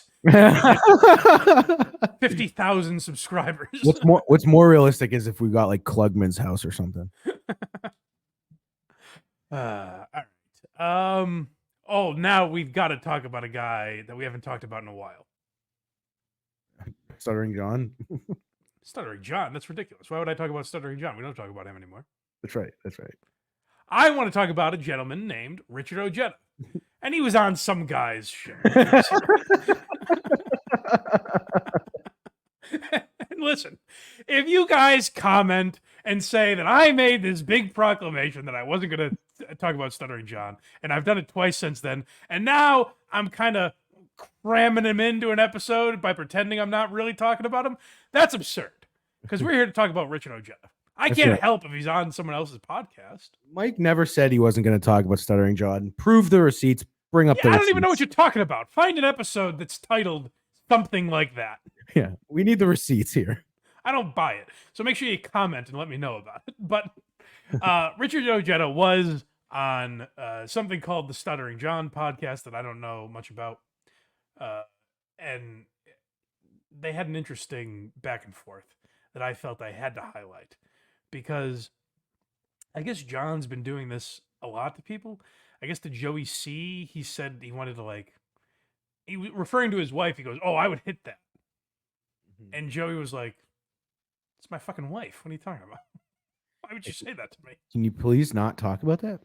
So this has been on John's mind lately. And now we know from our correspondence with Richard Ojeda, this is a Southern gentleman. Yes. This is not a man that plays games like that. Correct. But, when John gets something stuck in his mind, he has to ask everyone, hoping that they will reinforce the opinion that he already has. So let's hear what Ojeda responds to that. By the way, we need to get like on election night, do a live stream and have Ojeda on. You think that'd be good though? I don't know dick about politics. Like I don't care. It doesn't have to be an episode. I just want to watch him watch results. That'd be great if we just talked about just fucking like what we brought up clips of Opie or something. Yeah. Made him watch them on election night. You see him looking away from the camera. Well, it wouldn't be that different from his appearance on John's show because John had him on and is like, Army Major, we're going to get to the politics in a second. But this guy is telling you, like, you agree that Shuli buys views, right? And Ojeda's like, I don't know what that even means, John. Who? Well, yeah, this Okay, is. so let's hear John talking about Richard Ojeda's wife. John, when you hit Major's wife, it's coming. I don't know. I've never seen her. They're asking me if I would. What a fucking dumb response right off. He's that stupid. I don't know. I've never seen her. Maybe she's a dog. Yeah. I don't know. Army Major, is your wife a pig? Does she roll around in slop? Army Major, if so, is she a slam pig? Like, would I give it to her even though she's a little gross? Like, if let's say you were single and I saw your wife, would I have sex with her? But I don't know what your wife. I don't think I've ever seen a picture of your wife. And my wife stays, in the shadows. Yeah, none of your fucking business. Richard is so nice. You haven't seen my wife for a reason because you talk like this, you animal. He is literally the nicest guy.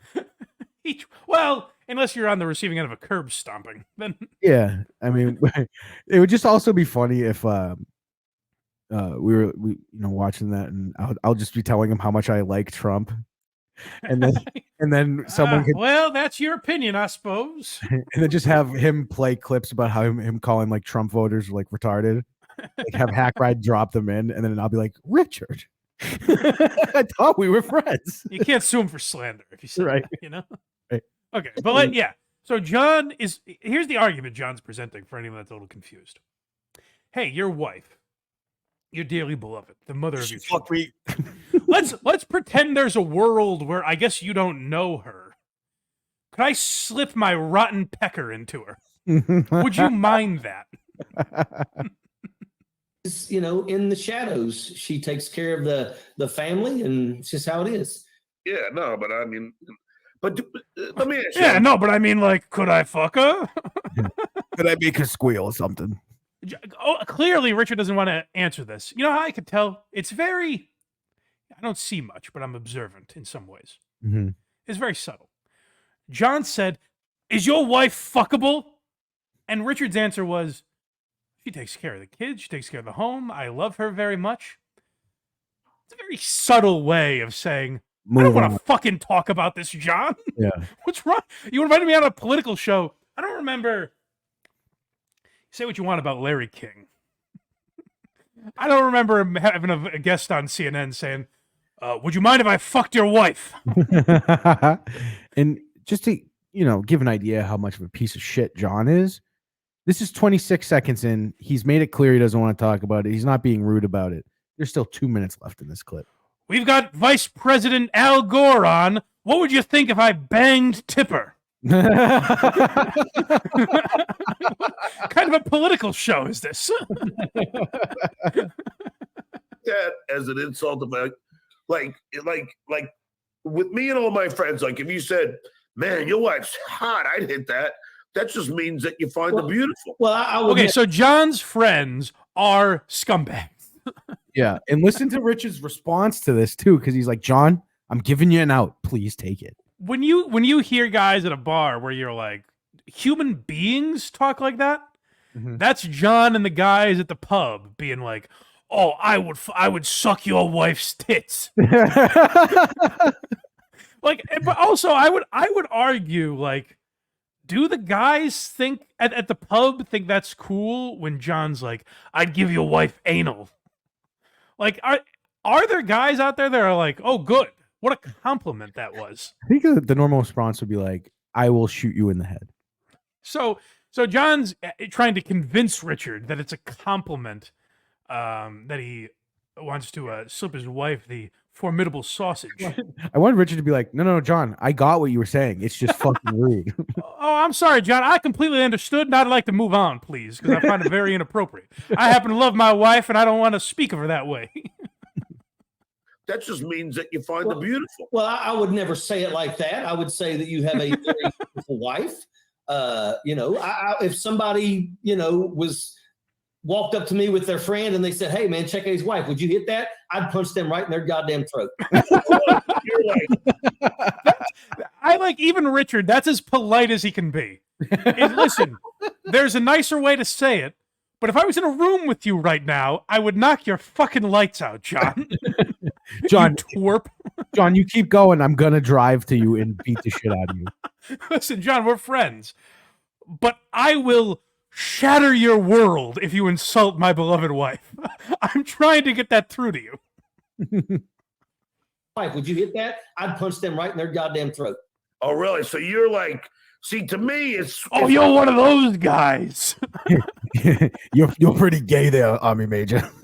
You're one of those guys that if I started groping your wife, you'd have a big issue with it. All right, you think you know a guy. I grabbed their ass because it's a compliment. Say in New York. By the way, I like that turn of phrase. Like that's what guys on construction sites are saying when they whistle at women. Like, when I say nice tits, that just means you're beautiful. You're one of God's great creations. When I say I want to get up in that ass. I want to tear that ass up. That's saying, "Oh, what a lovely woman you are. May I hold this door for you? May I lay my coat over a puddle?" It's what we say in New York. It's like, yeah, your wife's hot. I'd hit that. Like it's just that's what he does a lot. It's like, this is what we say in New York. Like John is the governor. Yeah. This is what all of us New Yorkers do. He hasn't lived in New York in 20 years. He might be. Who knows? Who knows where he is? I believe he's in Canoga Park, California, if I'm not mistaken. But or Florida, right? Oh yeah, that's true. He does move around. No, look, hold on one second. I just want to say, so Richard made it very clear, right? You would say that's a pretty clear message, like maybe 3 times to stop. But also like threatening violence. Yes. like I would punch you in the throat if you said that to me. And John's like, I'm gonna get you off this fence you seem to be on, Richard. Yeah, not only am I politely telling you to stop, I'm also telling you I'm getting so mad I'm gonna beat the shit out of you. I don't know why you're so wishy-washy on this, Richard. Give me a straight answer. Can I or can I not fuck your wife? Look, I mean, at the end of the day, I know what my wife, what she does for me. I could. It'd be great if Richard just gave up and was like, at the end of the day, John, fine, just fuck her. Whatever gets me out of this conversation. Yeah, whatever, dude. Fuck her if you want. At the end of the day, yeah, fine. Say she's got a great ass. All right, whatever, man. Let's get through this show. Repay her. She allowed me to, focus my entire career, in the military, while I never had to worrying about the It'd be great if Richard got vulgar in that moment. I mean, she allowed me to come inside her, and I owe her a debt of gratitude for that. They were always burning. My kids were always taken care of. My wife never let them watch the news because, every night was about Iraq and Afghanistan. And she kept them in sports and they were just, my kids are very well-rounded and I really can't take credit for it. I give all credit to my wife. But it's weird. So, Army Major, just to, let's say I... But can I fuck her? Hold on. Listen to this idiot. Go back to the start of that. Because Richard has answered this question twice now. And that was such a beautiful answer. But it was not only a beautiful answer, but he went out of his way to let John know, I'm talking about the way she raises my children. I'm not even going to answer your question with something remotely sexual.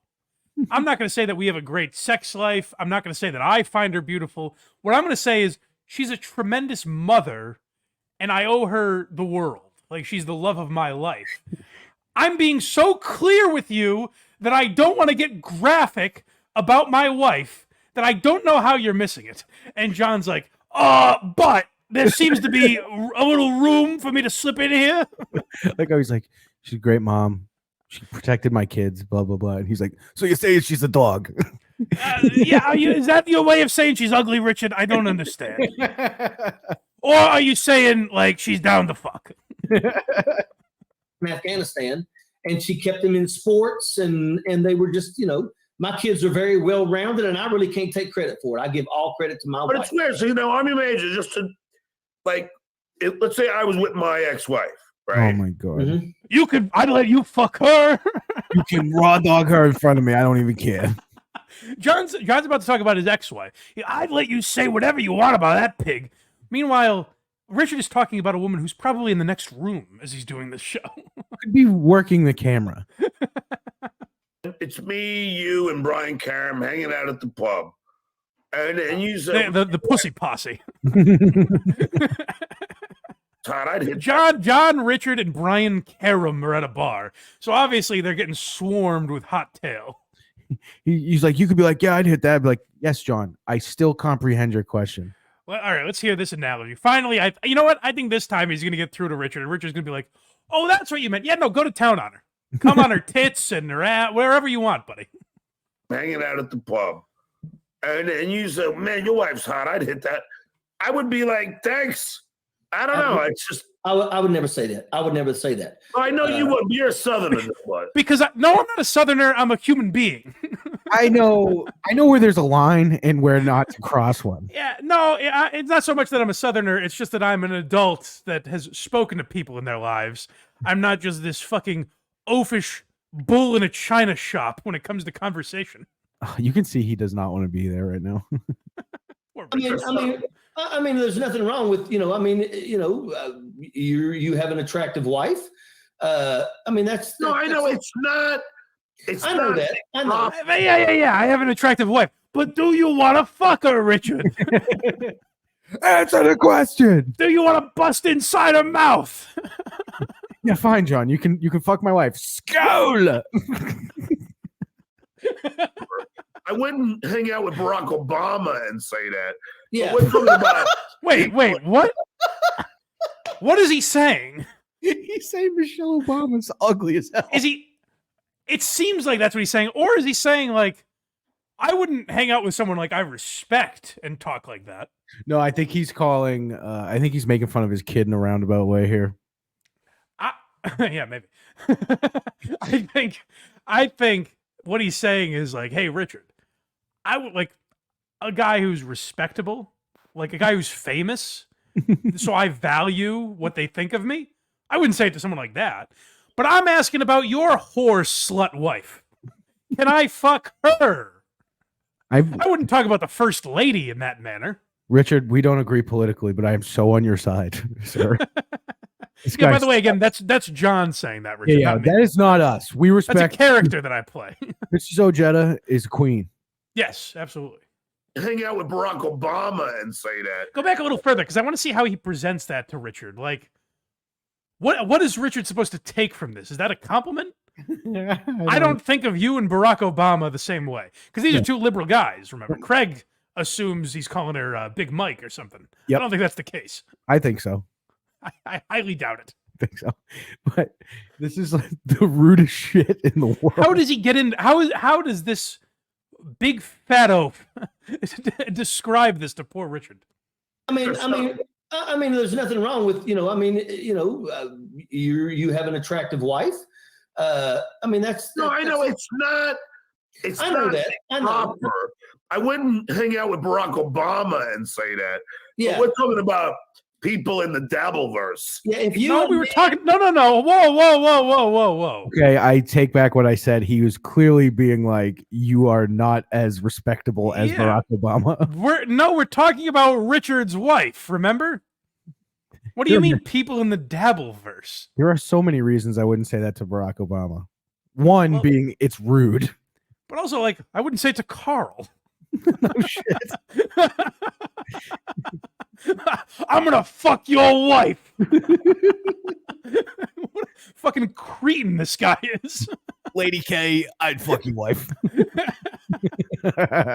and Brian Kareem were together, it don't matter what you say. It's just going to be hilarious. We're going to laugh about it. We're going to drink a few beers, and we're going to have a good time. Okay, Richard found, this is years of military service, I think. Yep, I know exactly. Richard found an escape hatch. Yep, compliment John. If I fucking pump this idiot's ego, I'm home free.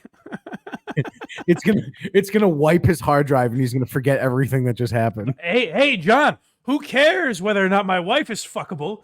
You are really funny. Oh, well, thank you. My erection has gone away, but I seem to be happy still. You're making me blush, Army Major. Oh, well, my, Richard. What were we talking about again? Next, we have Standalone Major. Oh, this is Rich. I keep saying poor Richard. I know, but you can't help but feel for the guy. Like, we get comments saying, like, fuck Richard.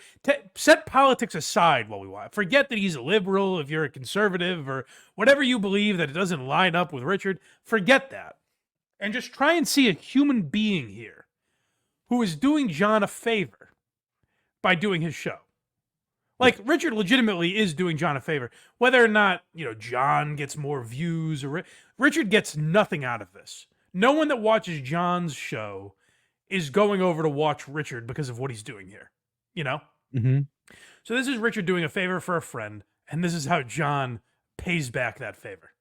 I love the fact that my wife is a very well-read person. She's a very competent. He's still got to defend himself. I forgot about that part where he circles back and he's like, "But your wife, could I give it to her?" I really like to read her body, Richard. If you know what I'm saying. You're telling me if I was looking through your windows and saw your wife naked, and she gave me kind of a come hither vibe, you're telling me I couldn't come in and fuck her? If I put a milk crate, let's say, under the first floor window, and I take a peek. I've got my binoculars out. And she's a very caring person. And at the end of the day, I love her, and I don't want to live without her. I mean, I like he's like, John, I love this woman. Please, for the love of God, you're hilarious. Please stop making me imagine you porking my wife. That's just the way I feel. I worry about, my wife got COVID last month, and I was so scared because all I could think of was, Major, be right back. All right. Listen, again, put politics aside. Forget that COVID isn't real. Let's forget that for a minute. Richard is saying, I was scared because I started. Here's what Richard's about to say, if John let him. I start thinking, like, this is a woman that supported me, supported my kids for so many years. She gets sick. I'm thinking, what would life without her be like? That's true love. Richard is in love with his wife. Right. He's pouring his heart out to this man who has asked, could I slip it to her? Over and over again. Richard's trying to, get him to show what true love and human relationships are. And listen to the way John just is like, I'm done with you, not listening. Worry about, my wife got COVID last month, and I was so scared because all I could think of was, Major, be right back. All right. Try to remember, why you trash me and Greg Lambert? And I don't know if there's any more, so just try it. If you can, Richard, I don't care that you thought your wife was going to die. Remember that someone was trashing me in the chat. I mean, listen, we're on two sides of a different coin here. You want to talk about your wife's imminent demise and what that means for you in the future. But Penis Wrinkle has said something unkind about me. I was just going to say Penis Wrinkle. Penis Wrinkle's being a dickhead to me. But we're going to go-to name now, yeah. We're going to get back to fucking your wife in a second. Let's get to the mean comments in the chat, which, by the way, Richard, I know you have shown no interest in. Time and time again, you hate the fact that I keep going to the chat. I don't care about you. You is what John is saying. You keep giving me fatherly advice of don't pay attention to these people. But I've never seen that with anyone. Just the host go Richard is mid-sentence. Mm-hmm. This is not like Richard made a point that John doesn't care about. Richard is halfway through his sentence, and John goes, yeah, whatever, Army Major. I gotta grab a beer And I don't know. and take a big hemorrhoid shit. Oh, okay. Wait, I'm going to defend John here briefly, kind of. What? His screen's frozen. So he might have been leaving and coming back to fix it. Well, that's not a defense. It happens every day for John. Get a new fucking computer. Good point. Good point. That's been happening, Craig, and months ago. In a different calendar year, he talked about his fucking computer freezing. John, just remember, I tried to defend you and I wasn't allowed to. You're allowed to, but it's wrong. Slam it. And I don't know if there's any more. So just try it. If you could look and scroll down the super chats and just let me know if you can remember any of them. So later, by the way, someone in the chat goes, hey, John, you didn't read my super chat. And he goes, I told Army Major to remember him, and he didn't. For real? Like, I swear to God. And Richard was like, what the fuck, man? This is not my job. Yeah. So listen to Richard, who is now tasked. He now has duties. He's now John's chat moderator, I guess. Does John not know how to click the star tab where all the super chats are located? No. You have to memorize them. Oh, okay. I'll try that next time. Yeah, next time we go live, just memorize the chat. And when I'm done talking, let's get to it. I don't know. You want me to look at the super chats? I guess he'll be back on here. I just don't understand. I like to think, John comes from the Tonight Show. Yeah. I don't remember Jay Leno doing that to Hugh Grant. In the middle. Yeah. You got a prostitute reason. I'm gonna be right back. Yeah, be right back. You host for me for a minute. And can you please memorize all this fan mail I have here? I'm going to give you some letters. Memorize them. Some of you people just do this where you just want to sit and throw stones at somebody. I will say what I love about Richard, because this is the second or third time that we've covered this happening to him. Yeah.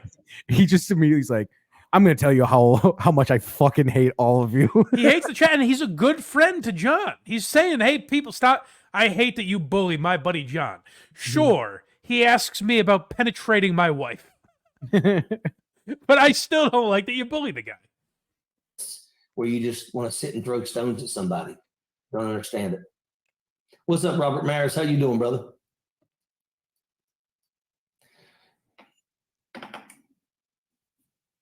Yeah, I'm not worried about people. You can throw stones at me all you want. It doesn't hurt my feelings. I don't care. I've been in politics. I was a senator in West Virginia. Believe me, if somebody wants to throw stones at me, it's yeah. Enough of that. But let's talk about your wife's chili ring.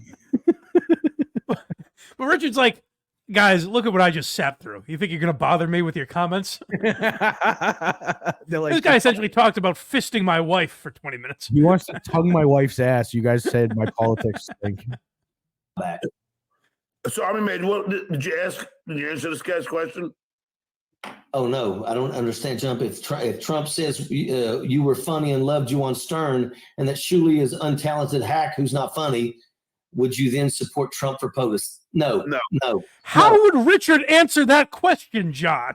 He just saw, would you support Trump, and just said no, which is smart. John goes, Richard, answer this question. Hey, remember when you were on the Howard Stern show? Well, here's something about Shuley. And John goes, all right, Richard, lobbying it to you. You know, when you came on here and I said there's no way I'm going to pay you, can you read all these paid comments, please?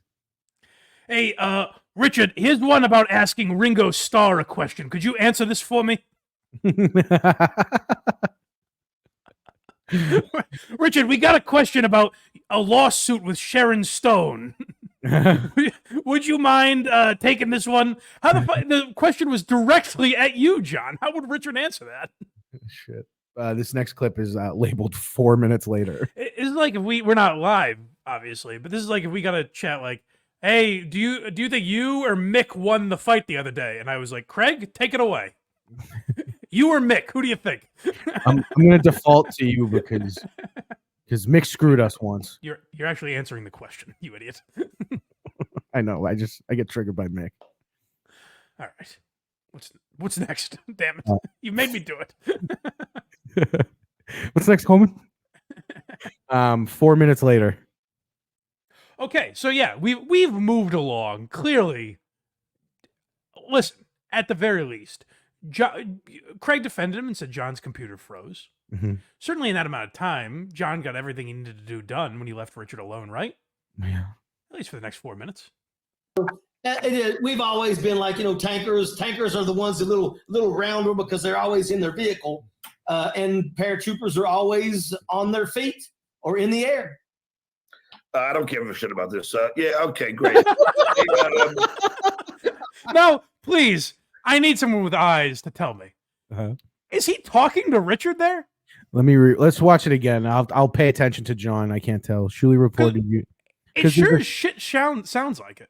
There is a super chat on the screen that says Shuli reported you to cops for R-wording Kate Meany. Okay, that's something you might not give a shit about. Scrub that from the archives. Let's pretend that he's telling Richard, Now, I don't give a shit about what you say. But here's Because the if I'm thing. Richard, by the way, that's how I'm taking it. Here's the thing, though. He voluntarily put that on the screen. Right. Oh, well, this is a big thing with John. He doesn't pre-read the super chats. Oh, dumbass. He just puts them up. And then, like, when they have his address in them, he's like, oops. We've always been like, tankers. Tankers are the ones a little rounder because they're always in their vehicle, and paratroopers are always on their feet or in the air. I don't give a shit about this. Yeah, okay, great. Hey, I just sent. If you're Richard, do you have any choice but to take it that way? I can't tell if it is or isn't, to be honest. Richard just made a point, and John goes, yeah, I don't give a shit about this. Moving on. I'm leaning best, towards Ojeda, yeah.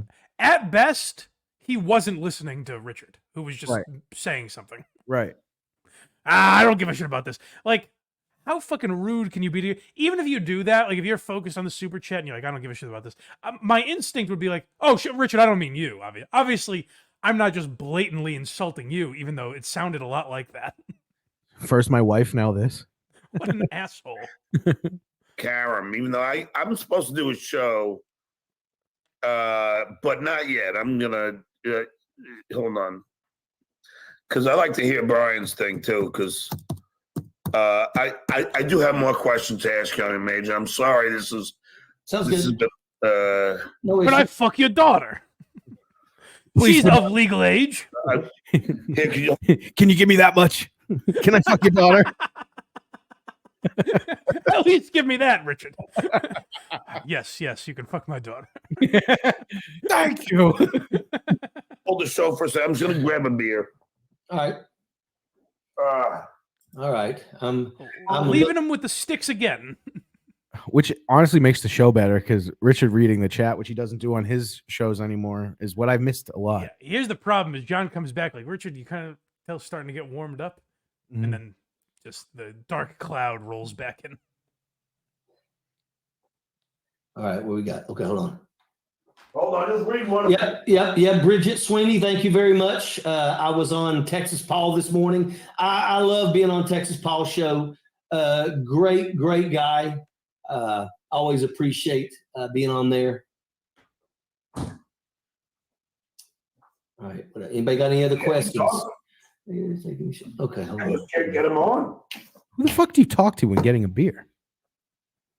He's just talking. Okay, hold on. No, they're just talking. Who are you talking? Oh, shut up, James Dean. Eat shit. It's a dag. Let me tell you something. There's that guy, Richie. James Dean, eat shit. Go back. We gotta hear that again because we haven't heard it in a while. That was a hilarious sentence you never thought you'd ever hear. Shut up, James Dean, eat shit.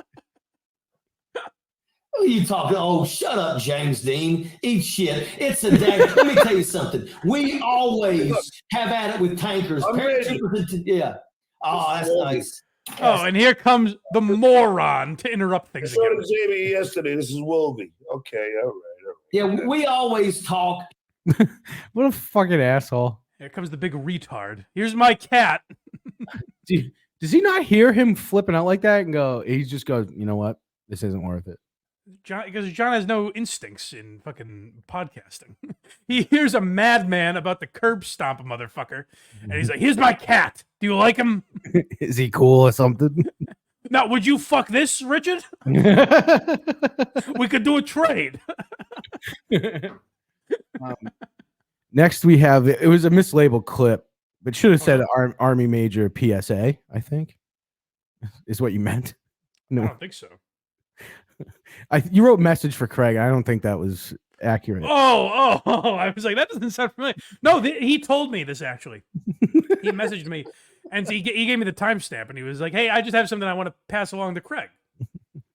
Let me tell you something. There is no statute of limitations on rape. Well, play that again, because why would he want to say that to you specifically? Let's see if we can read between the lines here. You might have been talking to John, actually. Let me tell you something. There is no statute of limitations on rape. Interesting. Now, why, Craig? I don't know, but he wants you. He sent that timestamp and just said, "Message to Craig. Let that sink in." I don't know what he meant by that. Can we hear that one more time? Let me tell you something. There is no statute of limitations on rape. Okay, that's weird that he wanted you to know that so badly. Maybe he knows something I don't. I thought we were friends, Richard. I thought we were friends. I just like that one. I don't know when it'll come up again if we need it on the soundboard, but now it's there. all right. So yeah, Richard was on with Stuttering John, and that's what ensued there. But like, what a disrespectful piece of shit that guy is, huh? The worst human. Now, I'm not going to put Stuttering John's name in the title, but maybe spread the word that we talked about him. Okay. Oh, tell everybody. Tell everyone about it. Yeah. All right. What else do we have left here? Craigers, as they're calling you. Tom Myers and Chris D'Elia. Oh, we should end with Tom Myers, but Chris D'Elia is a quick one. Let's just play, because we watched a couple clips from Chris D'Elia. Maybe my prediction is wrong. I thought he would eventually put his special out on YouTube. Yeah. I don't love the idea of giving Chris D'Elia money. Right. But his special might be worth watching because he talks a lot about cancel culture. And it's interesting, in this clip that he posted to TikTok, Chris has now taken it upon himself to find other people to cancel. Oh, I now understand it. Army Major knew we were talking about this guy. And that's why he No. He specifically said there is no statute of limitations on rape. No, it's weird. He's specific. You're right. It applies here. Oh. He specifically said, "Let Craig know." He goes. This is what he said. "I've heard what Craig's been up to. Just want him to hear something. Let that sink in." I'm doing a documentary on Chris D'Elia. He must have heard. I don't think that's what it was. Ah, damn. He kind of said. He said based on a lot of his behavior lately. That's what he said to me. Let me tell you something. There is no statute of limitations on rape. Yeah, well, that is good though. Keep that handy. Because while it's a message for you, it is evergreen, I think. We cover a lot of things where you can just hammer that button. Yeah. So Chris D'Elia has taken it upon himself to find other people to cancel. And I guess he's going after Gordon Ramsay now? Yep. By the way, how the fuck has Gordon Ramsay not been canceled yet, for real? Like, he's a dick on 11 TV shows, and they've all been on a decade. Like, you have the footage, get him. To walk into someone's kitchen is... Because he swears at people? So, Chris, I just want to be clear about this. You were canceled. And listen, whether the accusations are true or not, I don't know. I wasn't there. I'm not an investigator. But these ladies said that, you forced them to suck your cock and things like that. Let me tell you something. There is no statute of limitations on rape. And you're now saying, who they should have gone after is the guy who yells on TV. Why are they so focused on me and my sexual crimes? His... And he'll just be like, all right, who the fuck is in charge here? And then the guy in charge will come out and he'll be like, hey, it's me. And then Gordon Ramsay will take 2 pieces of bread and put it on the guy's ears. And he'll be like, you're a fucking bologna sandwich, mate. Is that how that show is? I don't watch Gordon Ramsay. He's talking about, I can tell you exactly what he's talking about. Gordon Ramsay went on one of the late night shows and did a sketch where he took 2 pieces of bread, put it on someone's ears, and called them an idiot sandwich. Oh. It was a joke it was Gordon Ramsay making fun of himself. Okay, so Chris D'Elia is as original as Stephen Colbert now, apparently? Yeah. Oh, good. Yep. Fucking bologna sandwich, mate. Dude, and the guy will be like, you're right, I have been a bologna sandwich. Like, how's that okay? That's assault. Well, I'll tell you what's not okay, Chris. And it's funny you bring up assault. Then there is no statute of limitations on rape. Thank you, Richard. That's what I was getting at, actually. It seems like if you want to talk assault, there might be some more credible accusations that you've never addressed, weirdly. How does he not like combust when saying that word? Why would you bring up assault? Why would that be a word you would ever utter? And listen, like, if you want to say I'm a hypocrite because I think like Louis got unfairly treated and Chris didn't, that's a fine opinion to have. But Chris has literally never addressed anything that's happened, and the charges are much worse. And everyone that, all said they said yes to Louis, which is basically where the argument ends. Well, I mean, and we get like I've seen like Reddit comments and stuff of people saying like, "Hey, like this woman was discredited, whatever." Chris has literally never addressed any of the claims. He came out and apologized and said, "You guys, you caught me. I cheated on my wife." And it's like, yeah, that's not what the big issue was. And then a documentary and a Rolling Stone article came out. And again, if he refutes those and says they're bullshit, he pretended they didn't exist, which is a weird thing for an innocent man to do. Credit for him to still, selling out arenas, I guess. Yeah, I mean, he's doing big theater. Like I always say, when he was here in Boston, he did the Wang Theater, which is like a 3,000 seat venue, I think. Recently he did? Oh, did we talk about this? That's fucking, yeah. That's nuts. So good for him, I guess. But like, it's weird to accuse a guy of assault. when there are stories, and the one that always sticks with me is that the girl was forced on her knees, and Chris said, "If you do everything I say, it'll all be fine," as she cried into his penis. That's a tough one to get over. I mean, sure, maybe Gordon Ramsay called someone a bologna sandwich once. But, glass houses, Chris. Let me tell you something. There is no statute of limitations on rape. Damn straight, brother. Fucking weirdo. All right. So, lastly here, we haven't talked about our buddy Tom Myers in a while, have we? No, it's been a little. Well, David Collins did. David Collins did talk about Tom Myers. We haven't. Because Tom just posts his boring political show. But here's a fun little game to play. Yep. If you go to Tom's either TikTok or YouTube Shorts, I assume Instagram, but I'm blocked, so I don't know. But if you go to his TikTok or YouTube Shorts and scroll fast, you will hear the same setup in every clip. Every clip is, what's up, social media land? What's up, social media land? What's up, social media land? What's up, social media land? Hey, social media land. Sometimes he mixes it up like that. But it's all just him saying like, hey guys, guess what? Jeff Heisen is on my podcast this week. Ooh. Wow. Thank God you told us. Now, imagine if I did a video every week and was like, what's up, TikTok? Good news. Craig's on the show this week. Well, TikTok might be terrified of that. I'm back, baby. Do you want to start with the tribute or behind the mask? Yeah, let's hear the tribute first. So I guess 2 of Tom Myers' colleagues died. His friends in comedy have passed away in the last couple months. And if you have the chance to choose who does your eulogy, let it be Tom Myers. Let it be Tom Myers. Oh,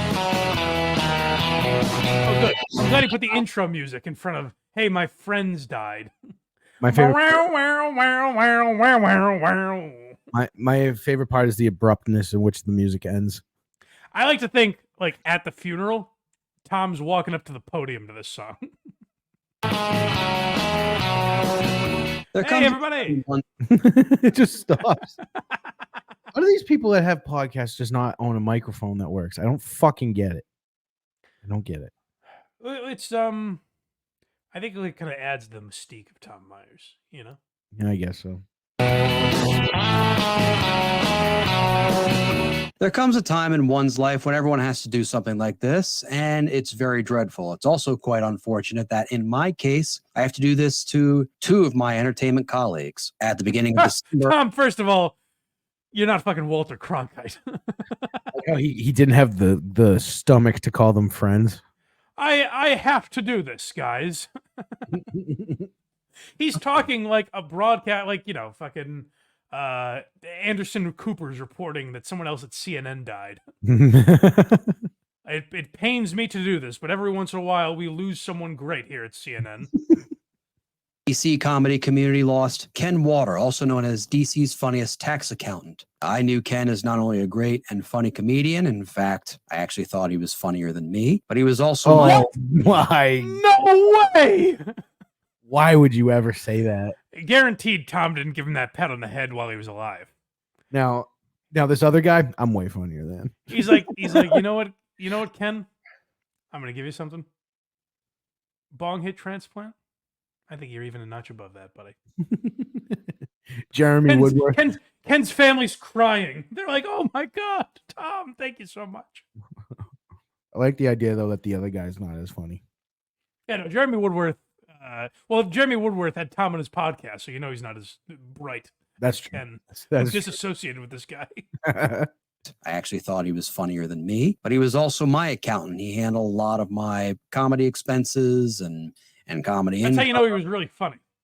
That's how you know I'm killing it in the business. I have an Yeah. accountant. I say more than being hilarious guy, Norm Macdonald was always fiscally knew how to cook the books. I mean, that guy was in gambling debt up to his eyeballs, but you never heard him caught for tax evasion, you know? What deductions I can take and all that hassle and all that bullshit that I really didn't want to do. So he was a very good friend of me. He was your bitch. This is. You know what I loved most about this guy? When I think about Ken, I think he would do my grunt work for me. I mean, if I asked this guy to clean my toilets, he'd do it. He would in a second. I really didn't want to do. So he was a very good friend in many aspects. He was not only a fellow comedian, not only my accountant, was also a fellow sports fans. We went to a lot of Washington. Oh, wow. First of all, was it 9 people? Apparently. There were a lot of layers to Ken, but they were all sports fans. Wasn't there like a guy when you guys went to Havre de Grace that was like, his whole thing was like, dude, I'm a Ravens fan. Oh, you're right. There was a Ravens fan there. I don't think it was Ken, though, unfortunately. You almost got to see him. In DC together. Yeah. Oh, yeah. That was part of the intro. Guys, this next guy is a real big Ravens fan. Please give it up. yeah, guys, give it up. No, that you're misquoting. That would be silly if he said this guy's a big Ravens fan. Mm-hmm. He goes, you may have seen this guy. If you're a Ravens fan that goes to games, he's there a lot. Yeah, that's right. That was like his credit that he has Ravens season tickets. Yeah. And we also attended quite a few games at Oriole Park at Camden Yards, where he would often rib me about how bad the Orioles would do. And rightfully so, because most of the times we went there, they would have very bad seasons. Very bad seasons? Yeah. Season tickets. Oh boy, I went to Camden Yards. I was there one night for a year. I fucked up that saying, but you know what I mean. Oh, I spent a season there one night. That's what I meant to say. When you talk about Tom Myers, you fuck up your delivery. Exactly. It's contagious. But I mean, you know the expression rolling over in your grave. That guy's digging himself out. Like, Tom, please stop talking about me. Digging himself out to throw Tom in it. Jesus Christ. But this is like Elaine's eulogy for Susie, the person she made up in Seinfeld. Yeah. And Susie also liked to go to the market. Like Tom's just listing things like he liked baseball. You know what I noticed about Ken? His shirts were always ironed. But it's also the other thing it reminded me of is like Hannibal Buress's joke when he's like, why is the man always a better man than he was at his profession? Like he was a better man than he was an accountant. And he was one of the best goddamn accountants I've ever seen. Tom couldn't even give him that. No. He's like, he did the shit I didn't want to do. You know what he was as a comedian? A great accountant. As far as comics go, this guy could crunch numbers better than any of them. So was this guy like just a fan of whatever team was playing the Orioles and just always went? Or I assume he just lived in Baltimore and didn't give a fuck about baseball, but would just keep Tom company. The atmosphere is great. Baseball atmosphere is great. Camden Yards, a very nice park. I have been there. I have too. It's awesome. Maybe this guy. Oh, you did say Camden Yards, right? I was gonna say maybe this guy goes to the games that Tom announces, the Aberdeen Ironbirds. Oh yeah, that's right. Yeah. Next. But yeah, rest in peace, Ken. But we do have. We talked a lot about "Make America Great Again." Mm-hmm. I'm sorry, what an idiot I am. That's a ridiculous slogan. Yes. Make America innate again is what we've talked a lot about. Mm-hmm. And we always point out that it doesn't quite make sense. Correct. And I saw, I don't know what podcast this is from, but I saw Tom posted on his YouTube recently. Finally, the controversy is over, guys. If you thought Make America Innate Again didn't make any sense, you're about to be proven wrong. Let's get into it. Tom, what does Make America Innate Again mean? So I like that this guy's like, let's cut the shit. I like how it's the first question. Enough's enough. Let's just get this bullshit out of the way, Tom. Will you finally address your critics? What does this sentence mean? What does it mean, Tom? Innate to what? This is one of those really long stories that could put people to sleep. So, we know. We had a feeling.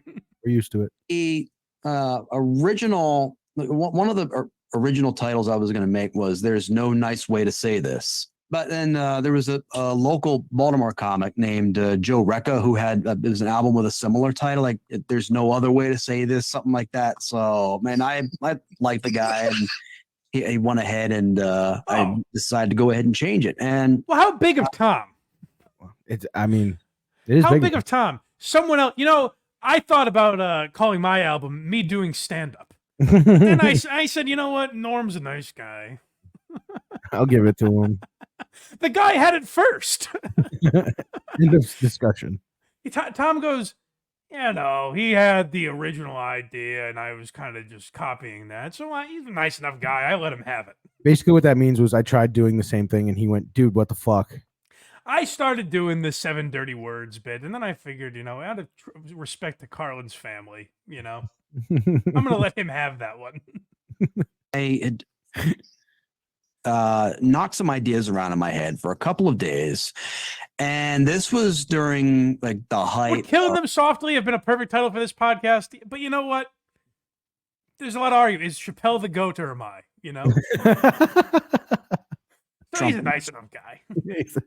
I couldn't touch the material he gets into, though. When he was really up to all the shit that he was up to. And I wanted to try and do something like similar to Make America Great Again. And no shit. I couldn't tell from the name that's what you were going for. What? Wow. I didn't see that. Whoa, Tom. That's what you meant by that? Mike, it was so subtle. It really was.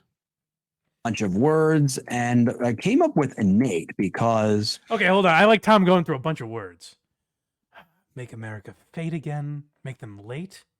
Irate? No, that would make too much. That would actually be perfect. Why would I make it that? Good. Make America jate? I don't think that's a word. Hate? No, again, that would actually be right on the nose of what I was going for. Why would I go with that one? How about something that doesn't make any sense? So he stumbles upon innate. I had wanted to say, like, okay, well, maybe one could make this country great by looking into one's own self as opposed to relying on external stimuli. Like if that makes any sense. Like instead of relying on other people, like say a political figurehead to try and improve things for yourself, why not look within yourself to do it on your own? So that was the... What the fuck does that have to do with you talking about GPS machines? It's so funny that everyone that's on the screen is like, why did I fucking ask this question? Well, here's the great thing, though, is Tom came up with this answer later. After every, I think he meant irate. Mhm. Like he must have. It doesn't make any sense otherwise. But so many people have like been like, "Hey Tom, do you know what innate means?" And he'll always post the definition, like from Google or something. He should have went with irate. That would have been a much better name. Right, or make America hate again, whatever. Like I don't know. It's something like, or don't make it based off the Donald Trump slogan. Yeah, because now you're kind of stuck with him. Yeah, but hold on. I just want to say that like Tom came up with his answer after the fact, and is just squeezing it in to fit a narrative like he's smart, and it still doesn't make sense. No, it does not. Tom, can I tell you something? That made me come up with that title. And I was on a deadline for. Everyone's like, please let me ask a question. I need a follow up right now. Well, listen to him talk about a deadline. There was no studio backing this. Nope. No one was released. It was a self-published special by Tom that he just put on, I don't know, his website at the time or YouTube or sold CDs or whatever he did with it. There was no deadline, and Tom's like, "Boy, I'm really up against it here." A title for the show that the CD recording was taking place, so I figured, fuck it, I might as well just use this. I guess that checks out because I was gonna say that based on your description, it would be more apt to say, you know, like make America introspective again, but that doesn't. Okay, well, there are worse ideas, I guess. It doesn't rhyme, so I can't. I guess you know what, Tom? I'm sorry for having bullied you all these years. It's possible to come up with an even worse idea than you did. This idiot. You know, I thought it might make more sense. Make America introspective again. Wordplay of "Make America Great Again," which I assume does. Yeah, it doesn't fit the structure. But if, you know, I looked up the word innate, and it does say philosophically it means originating in the mind. So everything you said checks out, Tom. No, it does. Make America originating in the mind again. Why put everyone through this pretzel? It's a podcast. Make the name easy. But also just say like, I kind of fucked up. I don't know. I thought it was funny. I thought it was funny. I was wrong. Move on. You know, how many comics that like we like and respect have we heard say shit like that over the years? Where it's like, yeah, you know, looking back on that, it wasn't the great. Tom is so dug. Like, no, this was actually genius. What I came up with. Yeah. I wanted to make America original again, kind of. If you hear a quote comic say use stimuli in their description of doing something, like don't run. I decided to turn the microphone on the audience and say, what is it that you're thinking right now? Mm-hmm. And they were all like, oh, man. Checks out. Oh, that was the end. That was it. All right. Well, there you have it, guys. Finally, the controversy has been put to rest. That's what Make America Innate Again means. Satisfied? I guess you have a little time, right? Mm-hmm. Should we finally do this Rodney Dangerfield I've been sending you the last 3 weeks? The sitcom there, yeah. Yeah, I just thought this was funny. Also, I guess Hackrat has an intro for it. Does he now? Did I not see that? It's fine if you don't have it. Sorry, Hackrat. Don't yell at me, please. Hackrat, that was Craig's fault. That was. Hand up. I saw it in the drive. Craig chose not to use it. There was 5,000 things in the drive. I think you're exaggerating a bit. It was a lot. Are there 5,000? It was like 4. Apologize to Hackrat. I did already. We'll do it again. You've exaggerated since then. I'm saying for that. Oh, sorry, Hackrat. That's better. Yeah. So this just came across over Christmas. Someone sent me this. I can't remember at this point who it was, but someone was like, "I thought you might enjoy this," and it was just a tweet. That's is this like the trailer or the intro to this Rodney Dangerfield show that existed? I guess. I believe it's the. I don't recall. I think it's the trailer. All right. Well, let's give it a whirl. This existed at one time, apparently. Oh no, it's the intro. It's the intro to the show. Okay, good. What a childhood I had. My mother breastfed me through a straw. Where's Rodney? Well, my old man took This is how funny Rodney Dangerfield was. Is that even like Rappin' Rodney and this sitcom intro could be saved with his brilliant lines. Like they would do this hokey horse shit, but if you just put Rodney's like hilarious lines into them, you're still like, Well, hey, that one wasn't bad. It's all right. They thank you for returning me. Now, last week I looked up my family tree. 2 dogs were using it. That's just in my life. No respect.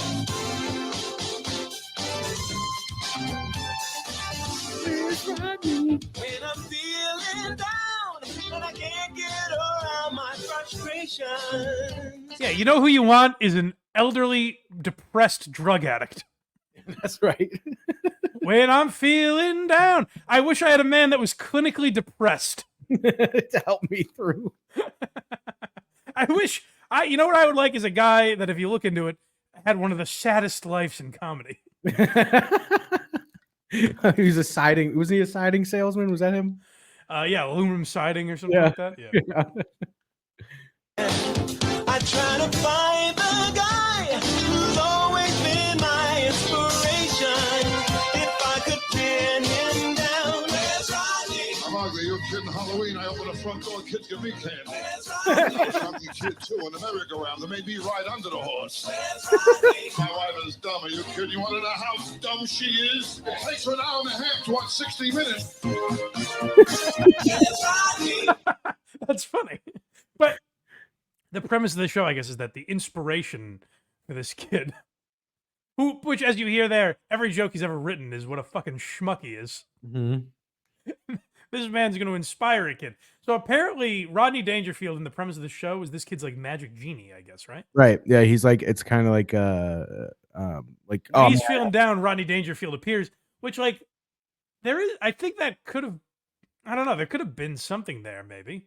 It would have to be like the hackiest on purpose show. You'd have to really let Rodney loose more than like it being about the kid. Judging by the jokes in the intro, they probably did. Maybe. How much more do we have? That was it. Oh, that was the whole intro. Yeah, I just thought it was funny that existed. Where's Rod? It's a catchy song. It is, and same with Rappin' Rodney. Yeah, we got Rappin' Rodney. So shout out to Rodney Dangerfield. I don't know if that show should have been a hit for him, but I sure would like to see it. Maybe if the episodes exist, that could be a fun one after Quincy. Oh yeah, definitely. I'll look. Yeah, so keep an eye out for that, folks. All right, I guess that's pretty much it. Craig, what's happening at Very Good Show these days, huh? We did a night of Quiplash and a show. When's this? On Patreon, we do this. It's kind of like you ever played Apples to Apples? No.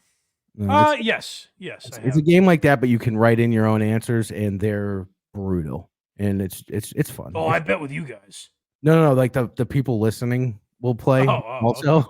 And it's just horrific shit. Okay. I can't read half of it. Yeah, it's fun. We do that. All right, so go listen to Opie's partner Matt play Apples to Apples with Craig. That's right. We did episode of VGS, and this is coming out Monday. So we are doing Rubbed Out and VGS this week. Wow. Yeah. That's big news. Big news. Craig's doing both shows that he pretended he was going to do every week. I mean, it was no pretending. Go to verygoodshow.org, gang. Support Craigers, as he's now being called by the people. Yep. Why did you start that nickname for yourself? I did not. That was a hack. Are there any other messages? We got the message that you started that nickname, and what else this week did we learn that you should be told? Come on. I should be. Oh shit! I completely spaced it. Let me tell you something. There is no statute of limitations on rape. Yeah, so go to verygoodshow.org because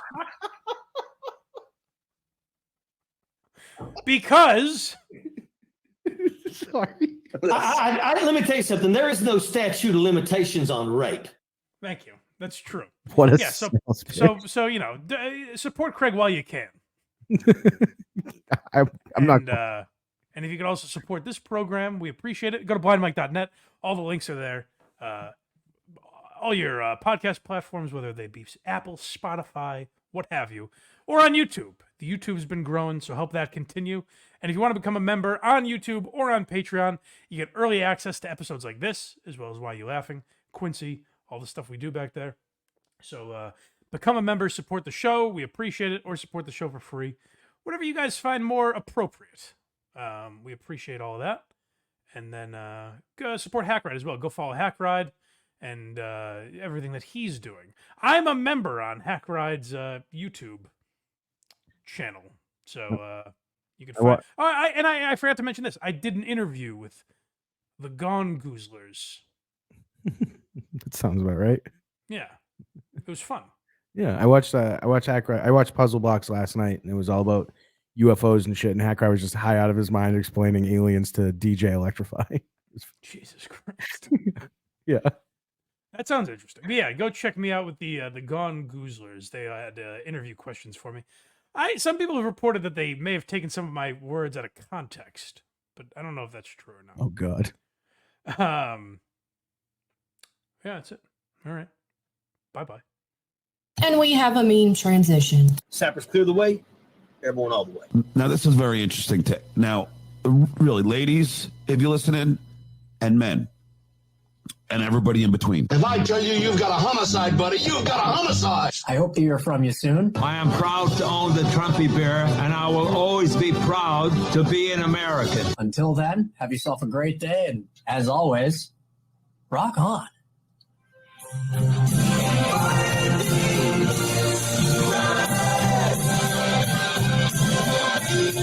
Stop the baloney, huh? What kind of statement is that? I wrote it. One of my favorite players to cover when he was here was Mike Vrabel. Tell me Mike Vrabel's story. Whatever, dude. I keep it cool at the gym. Piss on him. All right.